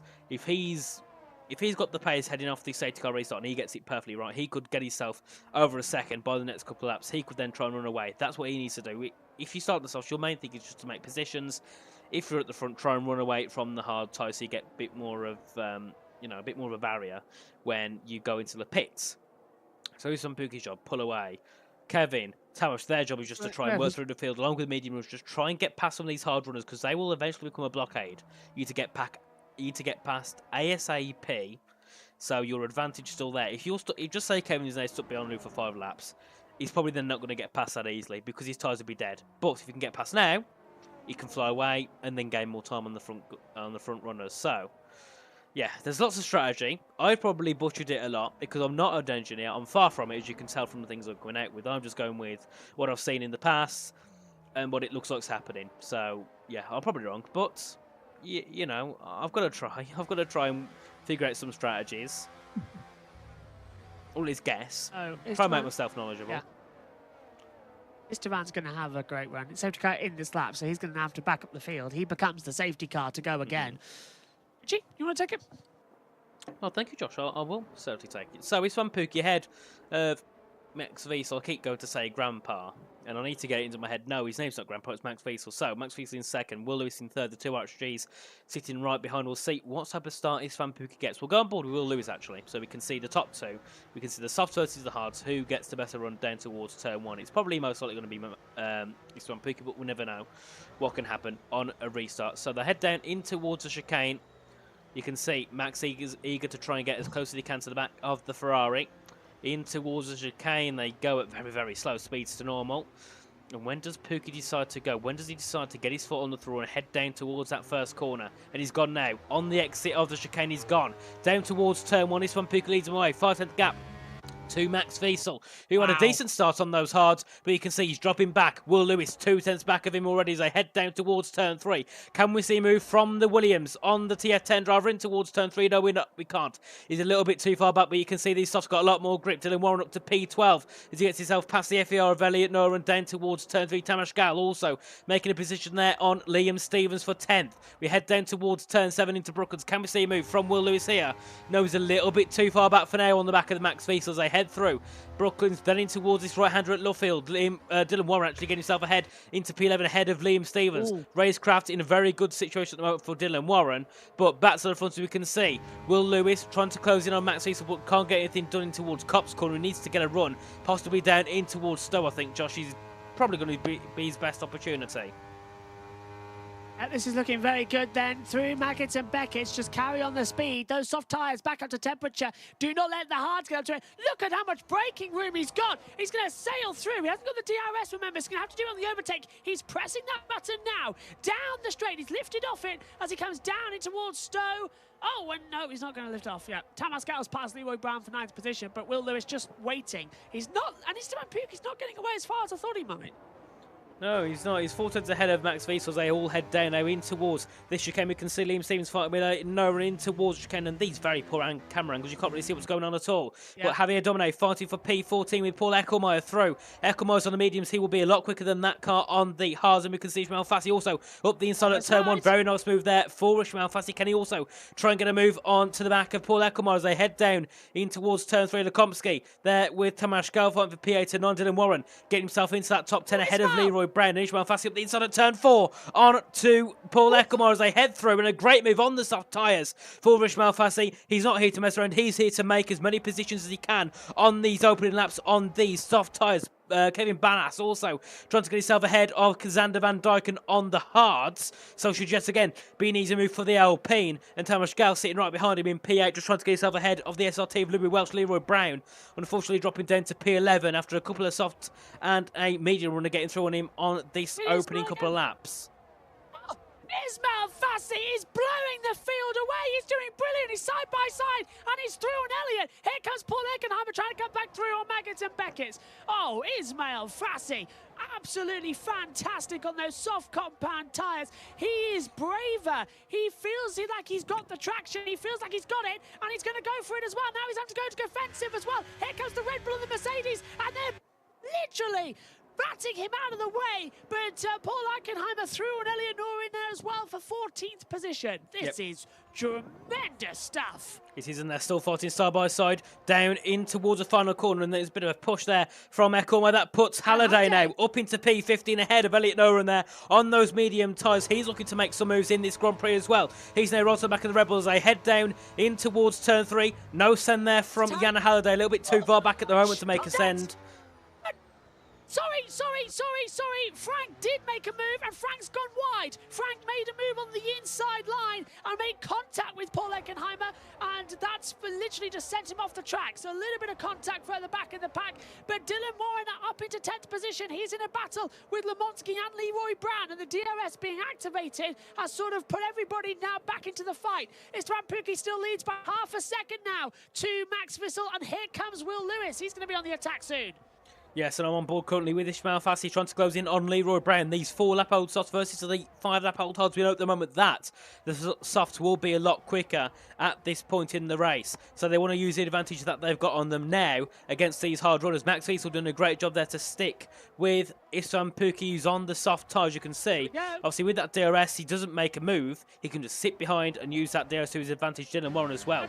Remember, started P19, now up into that top 10, getting himself ahead of Lekomsky to put himself into P9. Also, Tristan Derbecourt put himself ahead of Elliot Noah and down for P17 and P18. But I'm on board still with Dylan Warren. He's going to close in if he can onto the back of Tamas Gal. 5-lap old tyres for each, but it's going to be mediums for Dylan Warren and softs for Tamas, as you can see on the screen as they head through in towards turn 1 at Abbey, through in towards Farm Curve, and then down towards turn 3. And obviously, Dylan Warren nowhere near close to make a move yet, but I think he's starting to close in slowly on Tamas Gal. As you can see, Tamas needed to get himself ahead of the two hard runners of Xander Van Dyken and Louis Welch, but yet not finding much of an opening through. But because of that, that's bringing Dylan Warren back into the battle because he is faster than those two hard runners ahead. So Dylan Warren, if he can, could try and get some pickings there on Tamas Fassi ahead of Leroy Brown for P11 down at Luffield. So you can still see Ishmael on those softs doing a great job.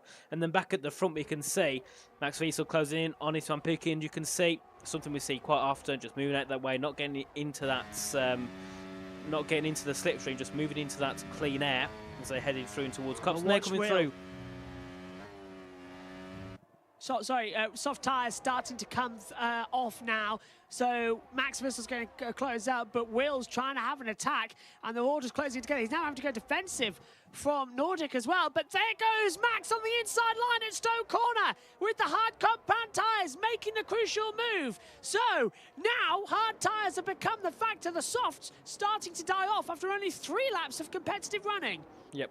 And there we can see that Liam Stevens being demoted now down to P14 as Paul Eckelmar got himself ahead of him, just heading down in towards Stoke. Got him on the exit, actually. It was a great exit from Paul to put himself ahead into the top 13. Further up, we can see Dylan Warren now looking from up the inside of Tamas Gal on the mediums. Very good move indeed. Can he try and hook it round the outside at turn 4? He's going to have to try and hook it round the outside, or try and get that switchback manoeuvre down in towards Brooklands. Big slide, though, from Dylan Warren, but he does keep it onto the back of the Alpines as they head down in towards Brooklands. Is it a move 4? Dylan Warren is gaining. Is he gaining enough to send it up the inside? He's probably not gaining enough. No, he's not. He has to sit back for now. But I notice further ahead, Joe Snowdog's looking very close to the back of Will Lewis. And further back, Leroy Brown also having a bit of an argument with Ishmael Fassi, I believe.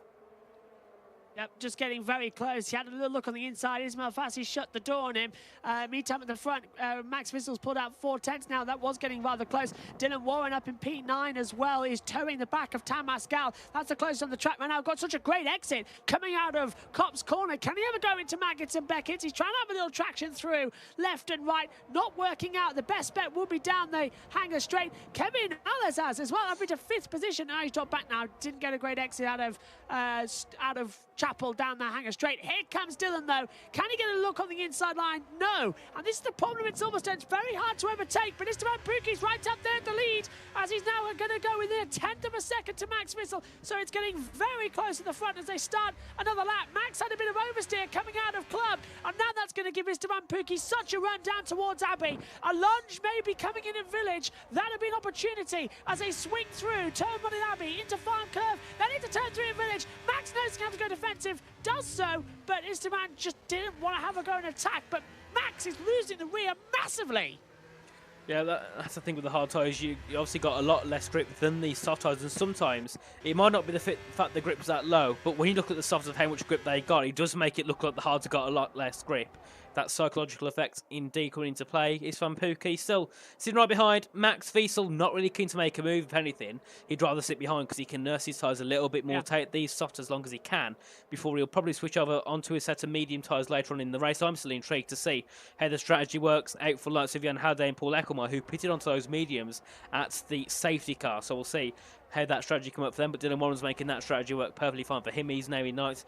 Sitting back behind Tamas Gal, went for a bit of a lunge, didn't he, down at turn 3 a couple of laps ago now, sitting comfortably behind. I don't think he's too eager to make a move on Tamas Gal just yet, but you can see Louis Welch is gaining on the back of Xander Van Dyke and down in towards Stowe Corner. I don't think he's close enough to make a move, but he's definitely gaining in on the RHG driver. Louis Welch doing a very decent job here for SRT's teammate Leroy Brown, down in 12th position, but he did get overtaken by many people on those softer compounded tyres when they were a lot stronger. So maybe Leroy Brown can get a bit of a bounce back when he goes onto that, probably onto the medium tyres. Obviously, with the hard to softer compound strategy, you're going to be a lot quicker at the end of the race compared to the softer harder compound strategy where you'll be slower at the end. So all the different strategies come into play, and pretty much all the strategies can work. It's about how you execute them more than anything. Yeah, I just want to say hello. Sorry, I just want to say hello to Cameron's dad, who's in the chat saying, "Hey guys, thumbs up," and also to Christian, who says it's a Mercedes-Benz AMG GTR, the safety car. Thank you for that. And we can see a bit of, I think it was Tamas Gal just moving out of the slipstream of Louis Welch in towards Brooklands Corner. Not keen on making a move just yet. You can see Dylan Warren closing in very quickly on the back of the Alpine driver. They head out of Luffield, and a great exit from Dylan Warren. He's not close enough to make a move into Cops, and I don't think he'd dare try it because, you know, he doesn't want all that work undone after making a great effort to get himself into that top nine, making 10 positions on the first 10 laps of this race. At one point we're thinking, oh, Ferrari are going to struggle with Dylan, but now Dylan's in that top 10. He's in a good position to try and take possibly a top 5 because his pace is quite electric at this time. Lead. Esteban, is he backing off? And he's going to go for it on the inside line. Esteban Pooky's thinking about it, but gets the door shut. Will Lewis is the DRS as well, so that's getting close. Dylan Warren was looking good, but this is great at the start, isn't it? This is, oh, hang on, who's that diving into the pit lane? Is that Kevin? Yeah, Kevin. He's down in for the RC and the Alpine. 9 laps on those mediums. Watch out for Xander van der Deeken and Louis Welsh on the hard compound tyres and starting to come in as... Yeah, I thought there was a change over there at the line, but there wasn't. Just a glitch on the timing screen. Yeah, Xander and Louis aren't going to come in just yet at all. They're only on there. They're only been on the hards for 10 laps of time. Kevin Ballas, you can see, onto the mediums. He'll take those 15 laps in this race. You can see as we just head back down towards Brooklands. On board is Xander van Dyken, who's just sitting right behind his teammates, and you can see the top 4 just pulling each other along. Xander's not keen on gaining too much. You can see he's 5 tenths back, but there's no point gaining too much because you're going to waste all your tyres when you know realistically at this point you're probably not as quick as the soft runners ahead. And obviously they'll go into the pit, so then that's where you can gain some time on that hard tyre. But further back, Dylan Warren, he's still sitting behind Tamas Galland quite comfortably at the moment. You can see he's looking for a move, but he's not sending it too hard. He's only going for a move when it's possible. At the moment, he's just coasting behind, a 10.5 back as they head down towards Magnus and Beckett's not close to make a move, just sitting behind, using that DRS and slipstream to his advantage, just starting to keep himself with that leading pack, who is so far has the train from first down to Jan Halliday in 14th. So you can see the DRS train coming into full effect so far, as that's also Paul Eckelmar looking for a move on Ismail Fassi. Round the outside at Stowe Corner.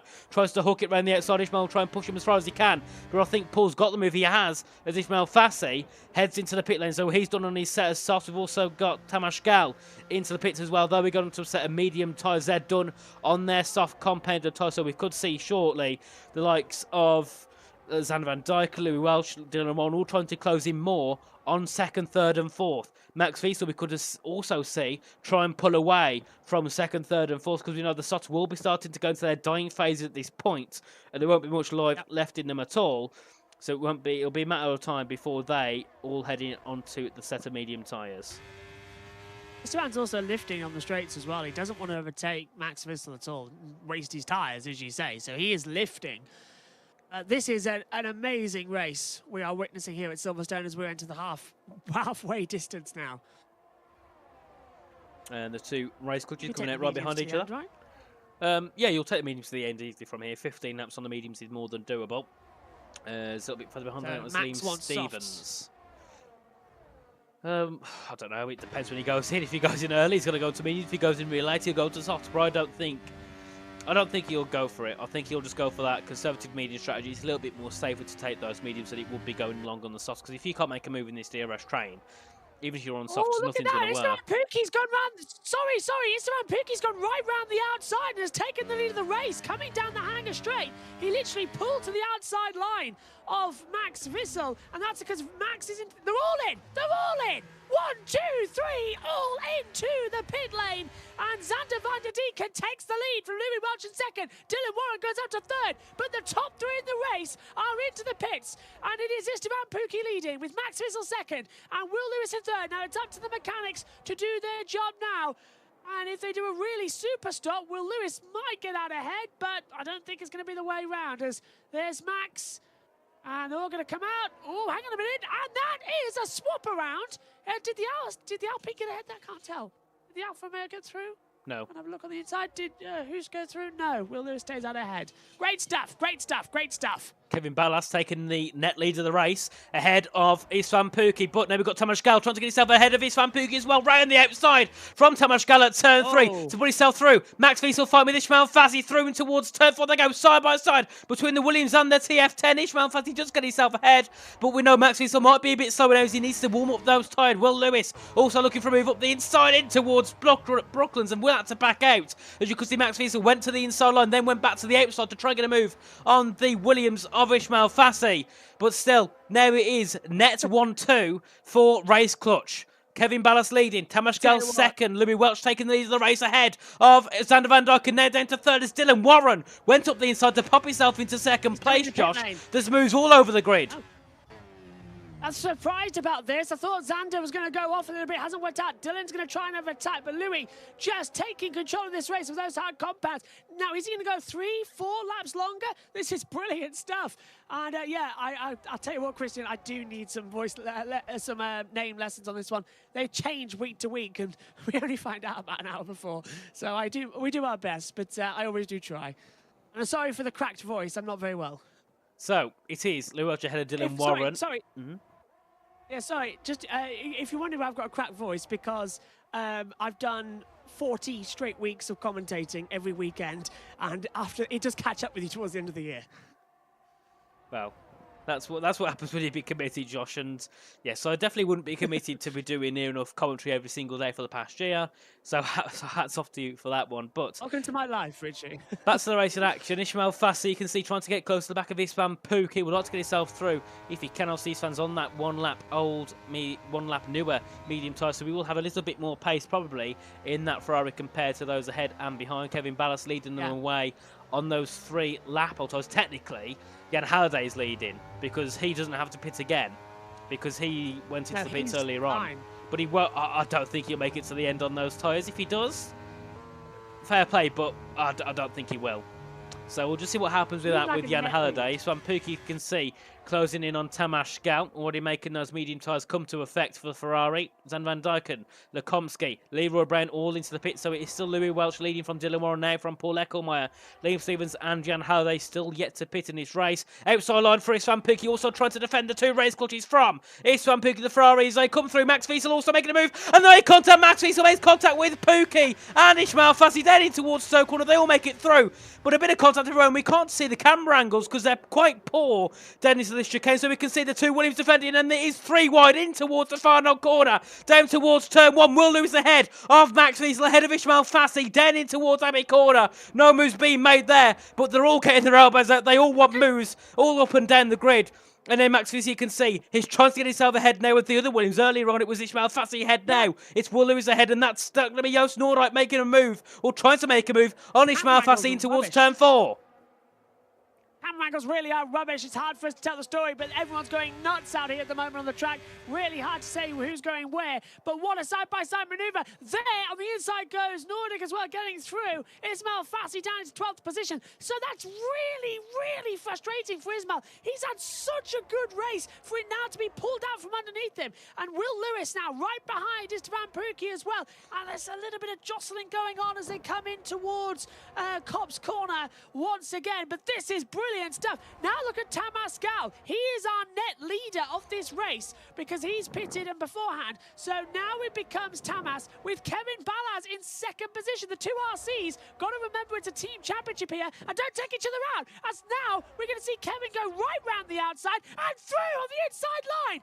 It's Istvan Pookie, and he gets through at least one of the Alpines. Oh, fantastic. So Istvan Pookie's going to have to go defensive. Tamas Gal trying to come back through. Kevin Ballas goes into 6th position. The top 6 come into the pit lane. It's a race for the Grand Prix of Silverstone as we get a new leader, and it's Kevin Ballas across the line to take the lead here in Silverstone. And Dylan Warren onto the soft tyres. Everyone else onto mediums apart from Frank Moraviak. Dylan Warren taking those softs. Now that'll be a very interesting battle to watch to see how he can make his way through this field. You can see Xander van Dijken fighting with Louis Welch round the outside at turn 4, trying to stick it around the outside for the RSG. Can't do so. Dylan Warren at the scene, trying to put himself ahead. He goes to the inside and they make contact. And that's Xander van Dijken off the circuit after making a bit of contact with Dylan Warren down at turn 5. He drops down to P13. He does recover the car, luckily, and doesn't end up in a spin. But big shame there, and that could be going to the steward's office between Dylan and Xander van Dijken. But that one, That's close, but not close at the front, because Kevin's retaken the lead away from Istvan Pookie. They were side by side down the Wellington Straight, and now we've got Will Lewis coming on the inside of Tamas Gal. Istvan Pookie just desperately trying to get through, and Max Wiesel joining now. He's side by side. Who's Max side by side with? Will Lewis. That's who. Did he make through? Yes, no, yes, no. Timing screen cannot make its mind up at the moment as they've ghosted together. They're side by side down the Hanger Straight, coming into the braking zone. Will Lewis stays ahead of Max Wiesel. Here comes Tamas Gal. He's literally, they're inside each other, all of them. It's a mass exodus as they come through. They've got to be careful here not to take each other out. Will Lewis side by side. Max Vissel trying to go right round the outside line. And Club has to back out a bit. Esteban Pukki thinks about the inside line. Elliot Noen's got a 3-second time penalty for multiple warnings. Will Lewis has taken 4th position away from Max Vissel. Tamas Gal stays in 3rd position, and he is the linchpin at the moment, because if he disappears, we've got then 2 separate gaps. He's right at the back of Esteban Pukki, can't find a way through. Now we're seeing Nordic under attack. Now he's attacking Max Vissel down the Wellington straight. Tamas Gal's got the DRS. Anyone going to go for a lunge on the inside line? No, they are not. They are all racing together. It's a 7-way fight here at Silverstone as Dylan Warren gets ahead of Louis Welsh for 9th position on those soft tyres. Dylan Warren is in a prime position. He's got ahead of him. Stuart Lukomski. Then after that, he's got a 7/10 gap to the DRS. You can see them all coming through into cops. Dylan Warren is in the prime position to upset this battle for the top 7. He's going to be on the best pace by a mile because they're all on 4 5-lap old tyres. He's on 1 lap old stuff. They're at their optimum so far in this race. He's right on the back of Lukomski, who's starting to lose a little bit of time actually to the top 7 as they head out now of Magnussen Beckett's down the hanger straight in towards Stoke Corner. Dylan Warren up the inside. He didn't even need the DRS as this Van Pookie takes the lead. Kevin Ballas down towards P3 as they come through. Get to the lead! Get to the lead! Esteban Pukki's taking it. Kevin's down to 2nd. Tamas is 3rd. Will Lewis 4th. But they were side by side coming through the front. That is unbelievable. Esteban Pukki takes the lead here at Silverstone. Now the 2 RCs are going to be chasing the Ferrari. And Will Lewis still in 4th. And Max just had to back out of it. And Dylan Warren's the fastest man on the track. To you, Richie.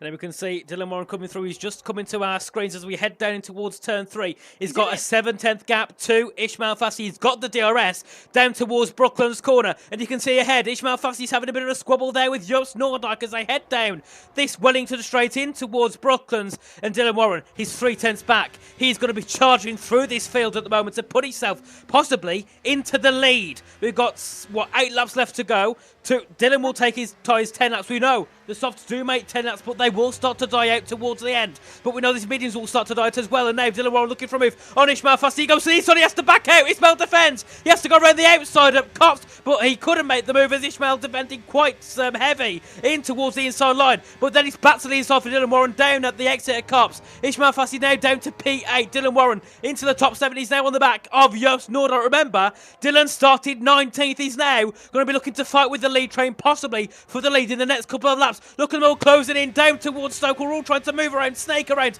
to not let this Ferrari on the soft tyres through. Dylan Warren has to brake a bit late, looking to get a move down on Joost Noordijk in towards the chicane. He's a little bit too far back unless he makes a lunge, has to back out. Great defence there from the RHG driver. Dylan Warren getting a bit of a tap there through the chicane, saying, get a move on, I want to get through. And they head through out to the final corner, down towards turn 1 again. 7 laps to go. And it's still this Van Pookie leading ahead of the 2 race clutches who were both out. Tamashka was out in Q2, Kevin Batts was down in 8th. And a lot of people really making a bit of a redemption in this race, aren't they, Josh? This is absolutely unbelievable. I've had to stand up in the commentary box as well, just so I can get my words out without choking. This is unbelievable stuff. Now, we've got an 8/10 lead that Esteban Puki's got. That's because Kevin and Tamas were battling out over the last couple of laps. If that's sustainable, that would be very interesting. But as things stand, we're seeing Dylan Warren, who's now going to go side by side as well. Dylan's going to have another attack. He's trying to go around the outside line of Nordic as well, coming through at the exit through Woodcote. That's incredibly close. Go on. Push, and he's done it. This is fantastic from Dylan. Can those soft tyres make it to the end? Yes. Is he faster than everybody? Yes. Is now Max Vissel going to feel the pressure of the Ferrari? 150,000%. Yes, he is. Down the hanger straight. They go, and you can see Dylan got a great exit out of Chapel to the outside line of Max Vissel. Max isn't even going to defend that. There's no point defending that at all because we know Dylan will be quicker. They head down in towards Stowe. Frank Moreira gets a 3-second penalty, but he's down in 19th anyway, so that doesn't really matter. But Dylan Warren now on the hunt for P4. Will Lewis sitting ahead, side by side between Louis Welch and Joost Noordijk. Louis going to try and make a move to get himself into the top 7. He does make a move to get in the top 7, but Joost Noordijk's off the circuit. Big slide from Joost Noordijk. Now we've got Lukomski trying to make a move to get himself ahead, but not close enough to the RSG driver just yet to put himself into that top 5. And then we can see Dylan Warren looking to get a move on the back of Will Lewis in towards turn 3. Easy peasy job done there for the Ferrari driver. Now he's got the 2 race clutches and his teammate ahead. It's a 1-4 Ferrari, a 2-3 race clutch. This is like what we saw back in Bahrain. Ferrari in race clutch yet again. The kings of strategy getting it very correct, and saying Ferrari's got the strategy right is something we don't say very often, but today they've got it absolutely perfect. It's Van Peek on the best medium tyres of the field, leading away from the 2 race clutches, and Dylan Warren on those 4-lap old soft tyres, looking to get himself ahead of Kevin Mars and Tamas Gell to upset the race clutch party, who are looking for a double podium. And he's gaining. Is it going to be enough in towards Stowe? No, it's not, but he's going to get a great run down in towards Stowe. That's probably our most likely chance we'll see make a move. Yeah, he's going to get a great run then through Maggott and Beckett. Just get the right slipstream, down to 6th gear, back on the throttle, pull it through 5th gear. He's already attached to the back of Tamas Gell. He opens up the DRS as we head down towards Stowe. He's now going to the outside maneuver. Kevin Ballast makes the lead change at the front though. So it's going to be a change around from all positions. RC lead Ferrari, RC Ferrari here at Silverstone. And then it's Will Lewis and the Williams, and then we've got TF10s for Max Vissel down in 6th position. But Dylan didn't get the move done. It's cost him a bit of time. He comes down the start-finish straight, the Hamilton straight, towards turn 1 at Abbey. Flicks the car in on the inside line. Can't seem to find a way through at the moment. Will it be a braking opportunity coming in towards turn 3 at Village? Yes, it is. On the inside, nearly hits his teammate. Oh, he touched the back of Esteban Buki. The 2 Ferraris, a little bit of contact, and that was so tight to being everybody a loser. And now Dylan Warren is on the back of Tamas Gell. He won't be happy with that move. Down at turn 4, neither will the 2 ahead. As we head through towards the braking zone, Louis Welch also in a decent position, trying to get himself into P6 ahead of Max Vissel, trying to go around the outside at Luffield. Can't make a move there. But remember, Louis Welch is also on 5-lap old mediums. He's in a very good position as well on his tyres to make some moves in this Grand Prix. 5 laps left to go. And it's 5 laps for Dylan Warren to try and take the lead. And at this point, it could be 5 laps for Louis Welch to try and take a podium. But Dylan Warren still gaining out on the back of Tamas Gell. 15 cars, Richie, in this battle. 15 cars could become the winner of this Grand Prix. That's how insane this racetrack is at Silverstone, and how great the competition is here at PSGL E-Series. Here we go again then for Dylan Warren. He's got the DRS. Tamas Gell is under attack as well. It's not going to work out that time, I'm afraid. So everyone just staying status quo as we'll go on to lap 22 of 26. It's already getting close to the end. We're in for yet another cracker. 3 weeks running, 3 cracking endings. Yep, and I'm still on board with Dylan Warren, so we'll see what's happening with him. Jan Halliday making a move ahead of Xander Van Dyken for P10 in the TES camp, and still Dylan Warren a 10th.5 back from Tamas Gell as they head through into turn 1. Back to left at turn 2, down into the braking zone at turn 3. Do we see a move for P3? No, we don't. Still Dylan Warren stuck behind him. I'm trying to get the best angle possible, but all the angles are quite rubbish here on this game, so we can't see the action from the best position we can. And that's someone, that's Paul Eckelmeyer making a bit of a mistake.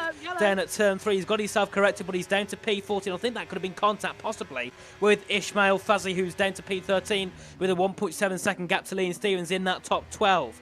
As we head through now in towards Luffield, you can see Dylan Warren's still got great pace, but that optimal strategy, that optimum pace on the softs is starting to lose touch. He's starting to get a little bit slower on those tyres, so we'll see shortly if Dylan Warren is going to be stuck where he is, or if he can maybe make 1 or 2 more moves.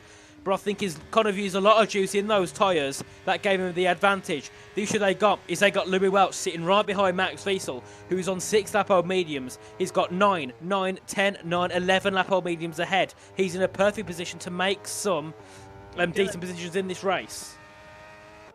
Dylan's got an attack down the hangar straight once again. He's got the DRS trying to pull to the outside line of Tamas Gell. He's broken the toe. So is Esteban Puka as they come in towards Stowe. Kevin Ballast leads this race at the moment as they come down towards Vale. They're all literally so close together. It feels like I'm commentating on a horse race. This is unbelievable. They are all just in a line together. One small error could cost everybody. 15 now, correction, 13 cars separated by 2 seconds. Now 12 cars separated by about 0.3 of a second. This is brilliant stuff. Bring it on. Dylan Warren gaining in there onto Tamas Gell. Tamas Gell also getting in there on Istvan Puk as they head down in towards turn number 3.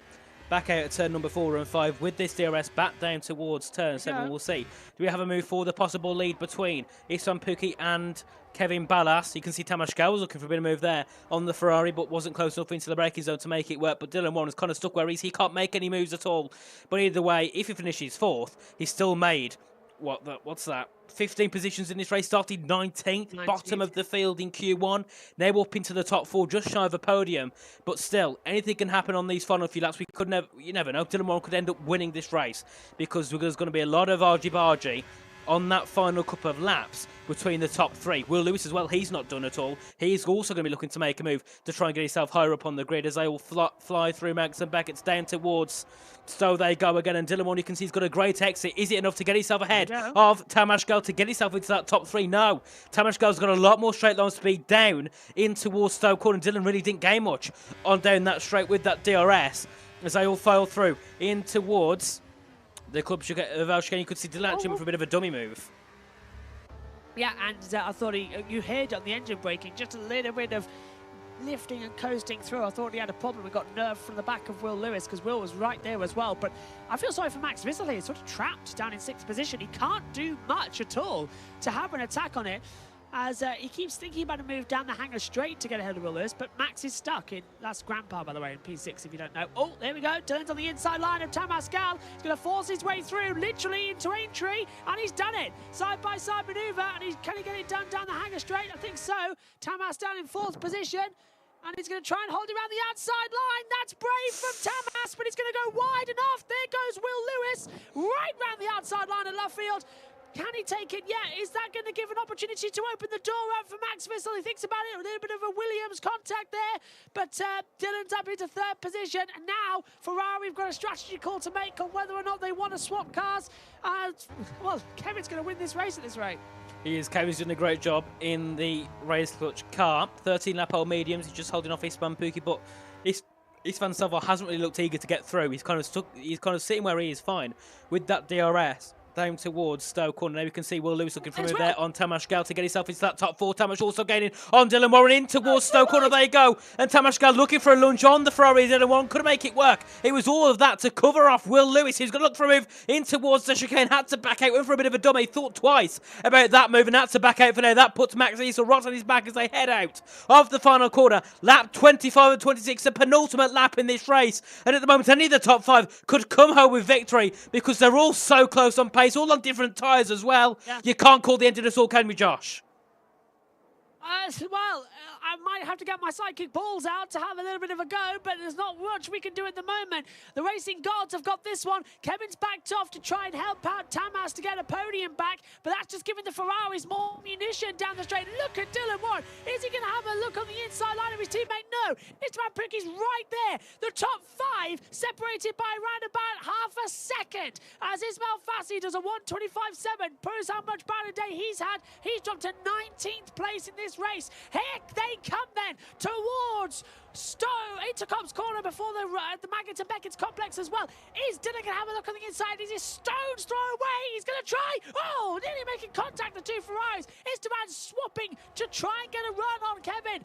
Now, into Beckett's, through Chapel, then down the hangar straight towards Stowe Corner. DRSs will be open once more. And there we go. Esteban pulls to the outside line. That's going to give the toe to Dylan to dive bomb the inside line. 3 into 1 doesn't go. And Ferrari making a 1-2. But Kevin trying to hold it on the outside. He takes RC back up to 2nd. There's a bit of contact. But it's still Esteban Pukki regaining the lead here at Silverstone as we enter the final lap here at the old RAF base.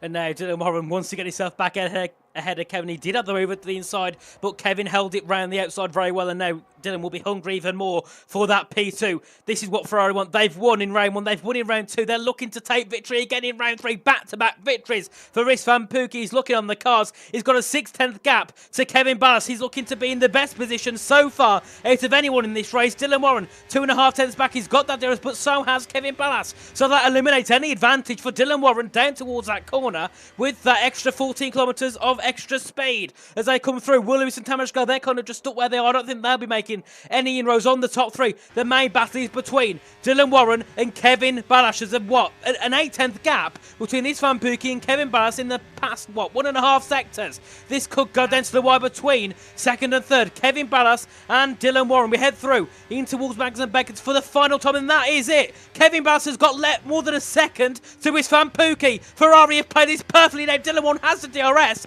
Kevin Ballas won't. Down towards Stoke corner yet again. Dylan Warren's going to throw everything at it. He's going to gain, but I don't think it's going to be enough. No, it's not, because Kevin Ballas also has the battery to throw at. Dylan Warren down towards the Stoke corner, but back to Istvan Pukki.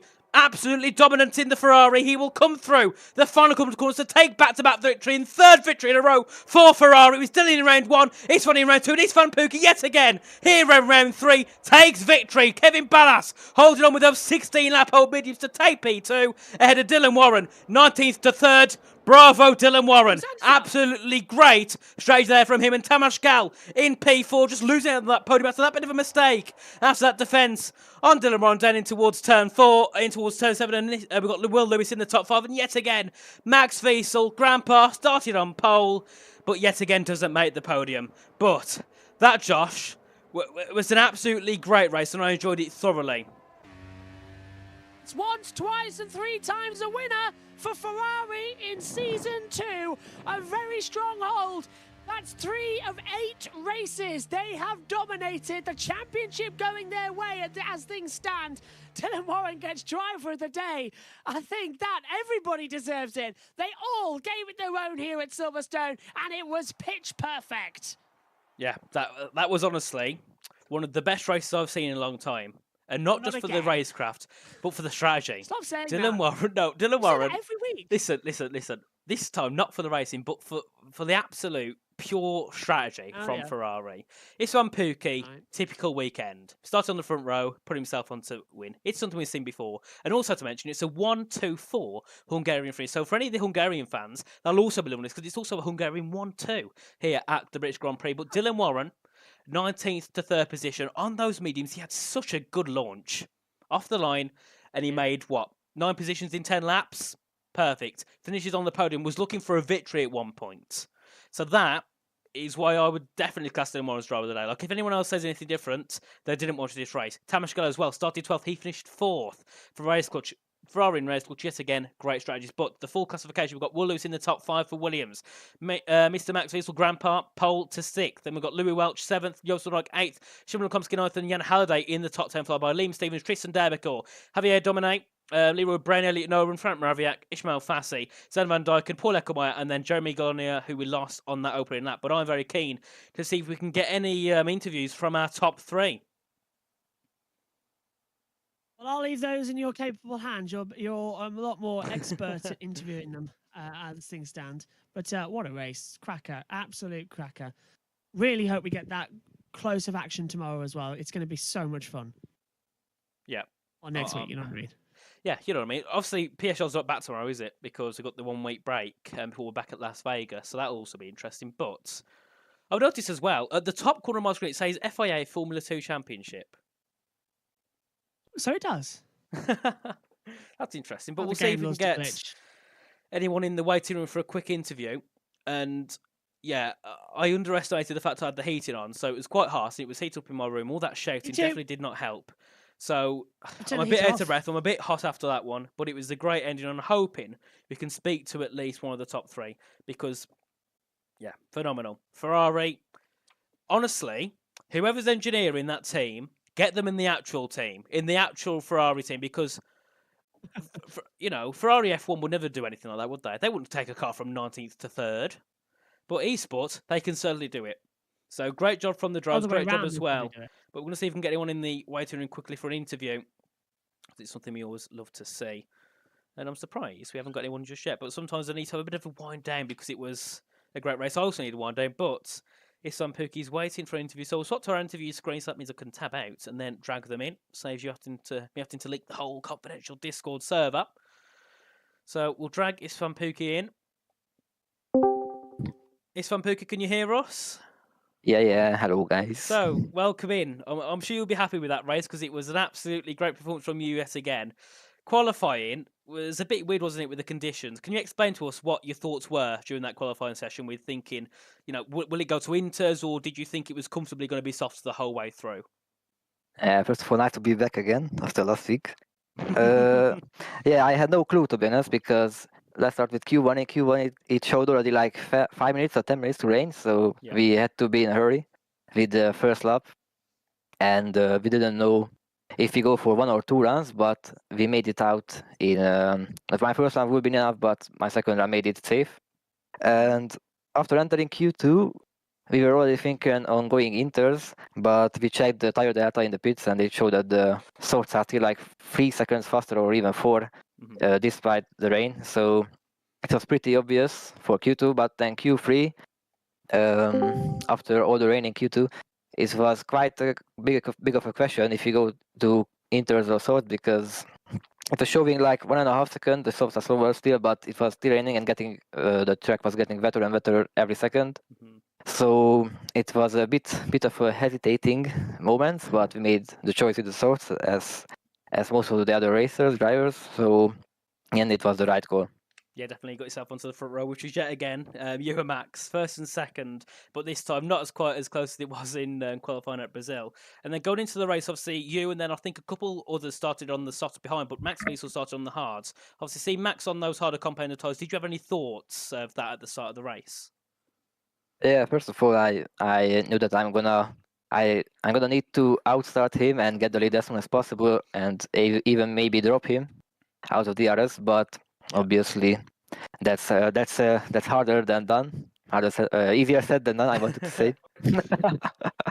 so yeah, but it has gone all the way after a safety car into turn 3 or turn 4, I don't know. But it just made our race easier because better lifetime for the softs, better tire wear. I could have done more laps, so it made the second stint a bit easier. And yeah, we pitted the right lap. We didn't lose like the crucial positions, and then was just controlling the race and trying to make myself into the best possible position to the last 2 laps, and also in the last 5 laps helping each other with Dylan. But yeah, it's been a nice race, nice strategies, and again, good cause.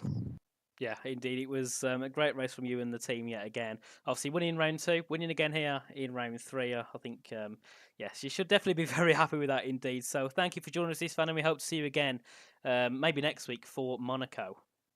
Yeah, maybe. Who knows? Thank you for having me. Ciao, guys. No worries. Bye. And then, Dylan, can you hear us? Yes, I can. So, first of all, welcome in. Second of all, great job on the strategy. 19th to 3rd. Was you expecting that at all? I mean, I was hoping I could get at least top 5, or at least like top 7, or just something where I was able to see the leaders. But maybe EP3, I don't think that was really possible, or as not maybe as easy, but as quick as it ended up being. Because I managed to get the train quite quickly. But I mean, yeah, I think the safety car helped a lot, especially with the crashes at the start. So I suppose anything was possible after that. Yeah, well, I definitely didn't expect to see you go that high. And also, in the Josh had disappeared. Also, in the race, in qualifying itself, I know you said you were struggling a little bit before, but did you think you were struggling to get out of Q1? I thought I'd struggle to get into Q3. I didn't think Q1 was go as bad as it went. Like, Well, I saw it could have been mixed conditions, so I was reasonably excited because I'm usually quite good in those. But then come to Q1, I don't even know what happened. Just first lap was horrible because I just got random. I got oversteer and stow for the first time I've ever had that, or like to that extent, and then I hit the curb anyway, so that was ruined. The second lap wasn't much better, and the rain started midway through my second lap, and then the third lap was just Hail Mary. But either way, to go from being eliminated into Q1 through to P3 just behind your teammates, it's also very good for Ferrari because it makes you lead even more in the standings. Are you what? 20 points ahead of Veloce Academy, who didn't have the best race clutch as well. They're about 30 points back. So I think still you'll extend that lead, which is very good for the team. 3 wins in a row. Do you think we'll see you back for Monaco? Yeah, of course. And any thoughts on that track, with it being league racing around a very, very tight, twisty track? Well, I think there's going to be a lot of team play, but I mean, we're going to have to see because anything is. I mean, it could rain, it could be dry, wet. I don't know what's going to happen with the weather for starters. That could play something. We can make it interesting. Yeah. But then also, just in regards to basic strategy, I mean, obviously the one stop's going to be better, but you never know which strategy is going to end up fastest if you're leading. If I have another poor qualifying, if we get a qualifying ban looking at the stewards' inquiries, yeah, we're going to have to see what we can do next week. Yeah, definitely. So, yeah, again, great job on the podium. Great job as well to your teammate for getting first. So, yeah, well done. And, yeah, well, I hope to see you again next week in Monaco. So, have a good one. Thank you very much. Have a good evening. You too. So, that was Dylan Warren. And Josh has had to depart us early. He's had an issue with his internet. So, I'll need to quickly get ourselves back onto the intermission screen without leaking the Discord server, which I've already done. So, we'll move that quickly. There we are. Oh, no, wrong one. There we are. So, but yeah, great race yet again. I was very tired out to the end because, like I said before, I had the heating on, so it was quite hot in the room already.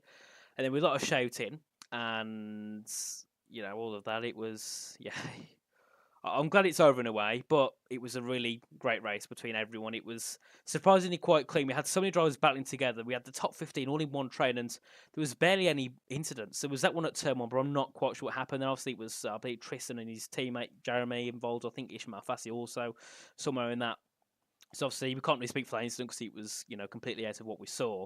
But apart from that, it was a really clean race. We had a few minor issues here and there, but that's something we see. There's never a race where it's fully clean. There's always going to be some mistakes made. But between the top 3, 4, 5, it was absolutely great racing the whole time. People making lunges and making it either work or just we come to the point where they don't go stupidly far off track. They don't end up going into a wall. They don't end up hitting each other. They all left each other's space, which is a great thing to see. And I've noticed through this series, also at round 3 now, as we've gone through the first couple of rounds, it has got better. Obviously, Bahrain, there was a couple of incidents on that down at turn 1. Brazil, a couple of incidents as well. But here, I don't think there'll be many incidents going to the shooting cries. That is for sure, from what we saw exactly. But it's nice to see the racecraft getting a little bit better between the drivers. Obviously, we know as well there's a lot more to play for. In normal PSGL, there's not really any prize pool. It's more that fact of having that egotistical advantage, being leading the F2 or leading the F1 Championship. It's great, but it doesn't really mean a lot. Whereas here, there's 750 quid on the line. I think it's £300 for the winner, 100 and something for second, and there's a little bit for third. I might be wrong on that, but that's a lot of money. Teams will be happy with that. Lots of Williams, Ferrari, who are all coming here, putting a lot of their resources into building the drivers up, probably ready for esports as well, because this is, probably closest you'll get to esports in terms of it being a prize pool tournament with these F1 esports teams involved. They're going to throw a lot at it, and to be fair, a lot of the drivers have done a good job. I've been looking at the rosters, and there is a couple of esports drivers on there. I think there's 1 or 2. So we'll see if they make an appearance anyway throughout the season. But if not, still, these are urban drivers. They are driving as well as these Pro Series drivers. So first of all, hats off to every driver in this series, first of all, and to all the drivers that haven't even made an appearance yet. There'll be some that will make appearances throughout the season. We got 5 races left to go. Some of them have made 2 or 3 appearances. I'm sure we'll see some more people apart from his Van Pookie race for Ferrari. But that's enough of me waffling. Josh had to go earlier on, but he did say, obviously, thanks everyone for joining in Discord. So obviously from me as well, thanks all for joining us tonight. It's been a great pleasure to have you all in the chat yet again throughout the whole race, giving the support to the drivers, commentators, and all the other people involved. So we'll see you again next week for the Monaco Grand Prix, which will definitely be chaotic. So make sure you don't miss that one. That is probably the race you do not want to miss in terms of entertainment value. So make sure to come back next week for the Monaco Grand Prix. And just a reminder that there is no normal PSGL this week because we've got the break week. So we'll be back next week for that for round 4 at Las Vegas. So yet again, thank you all and have a good night.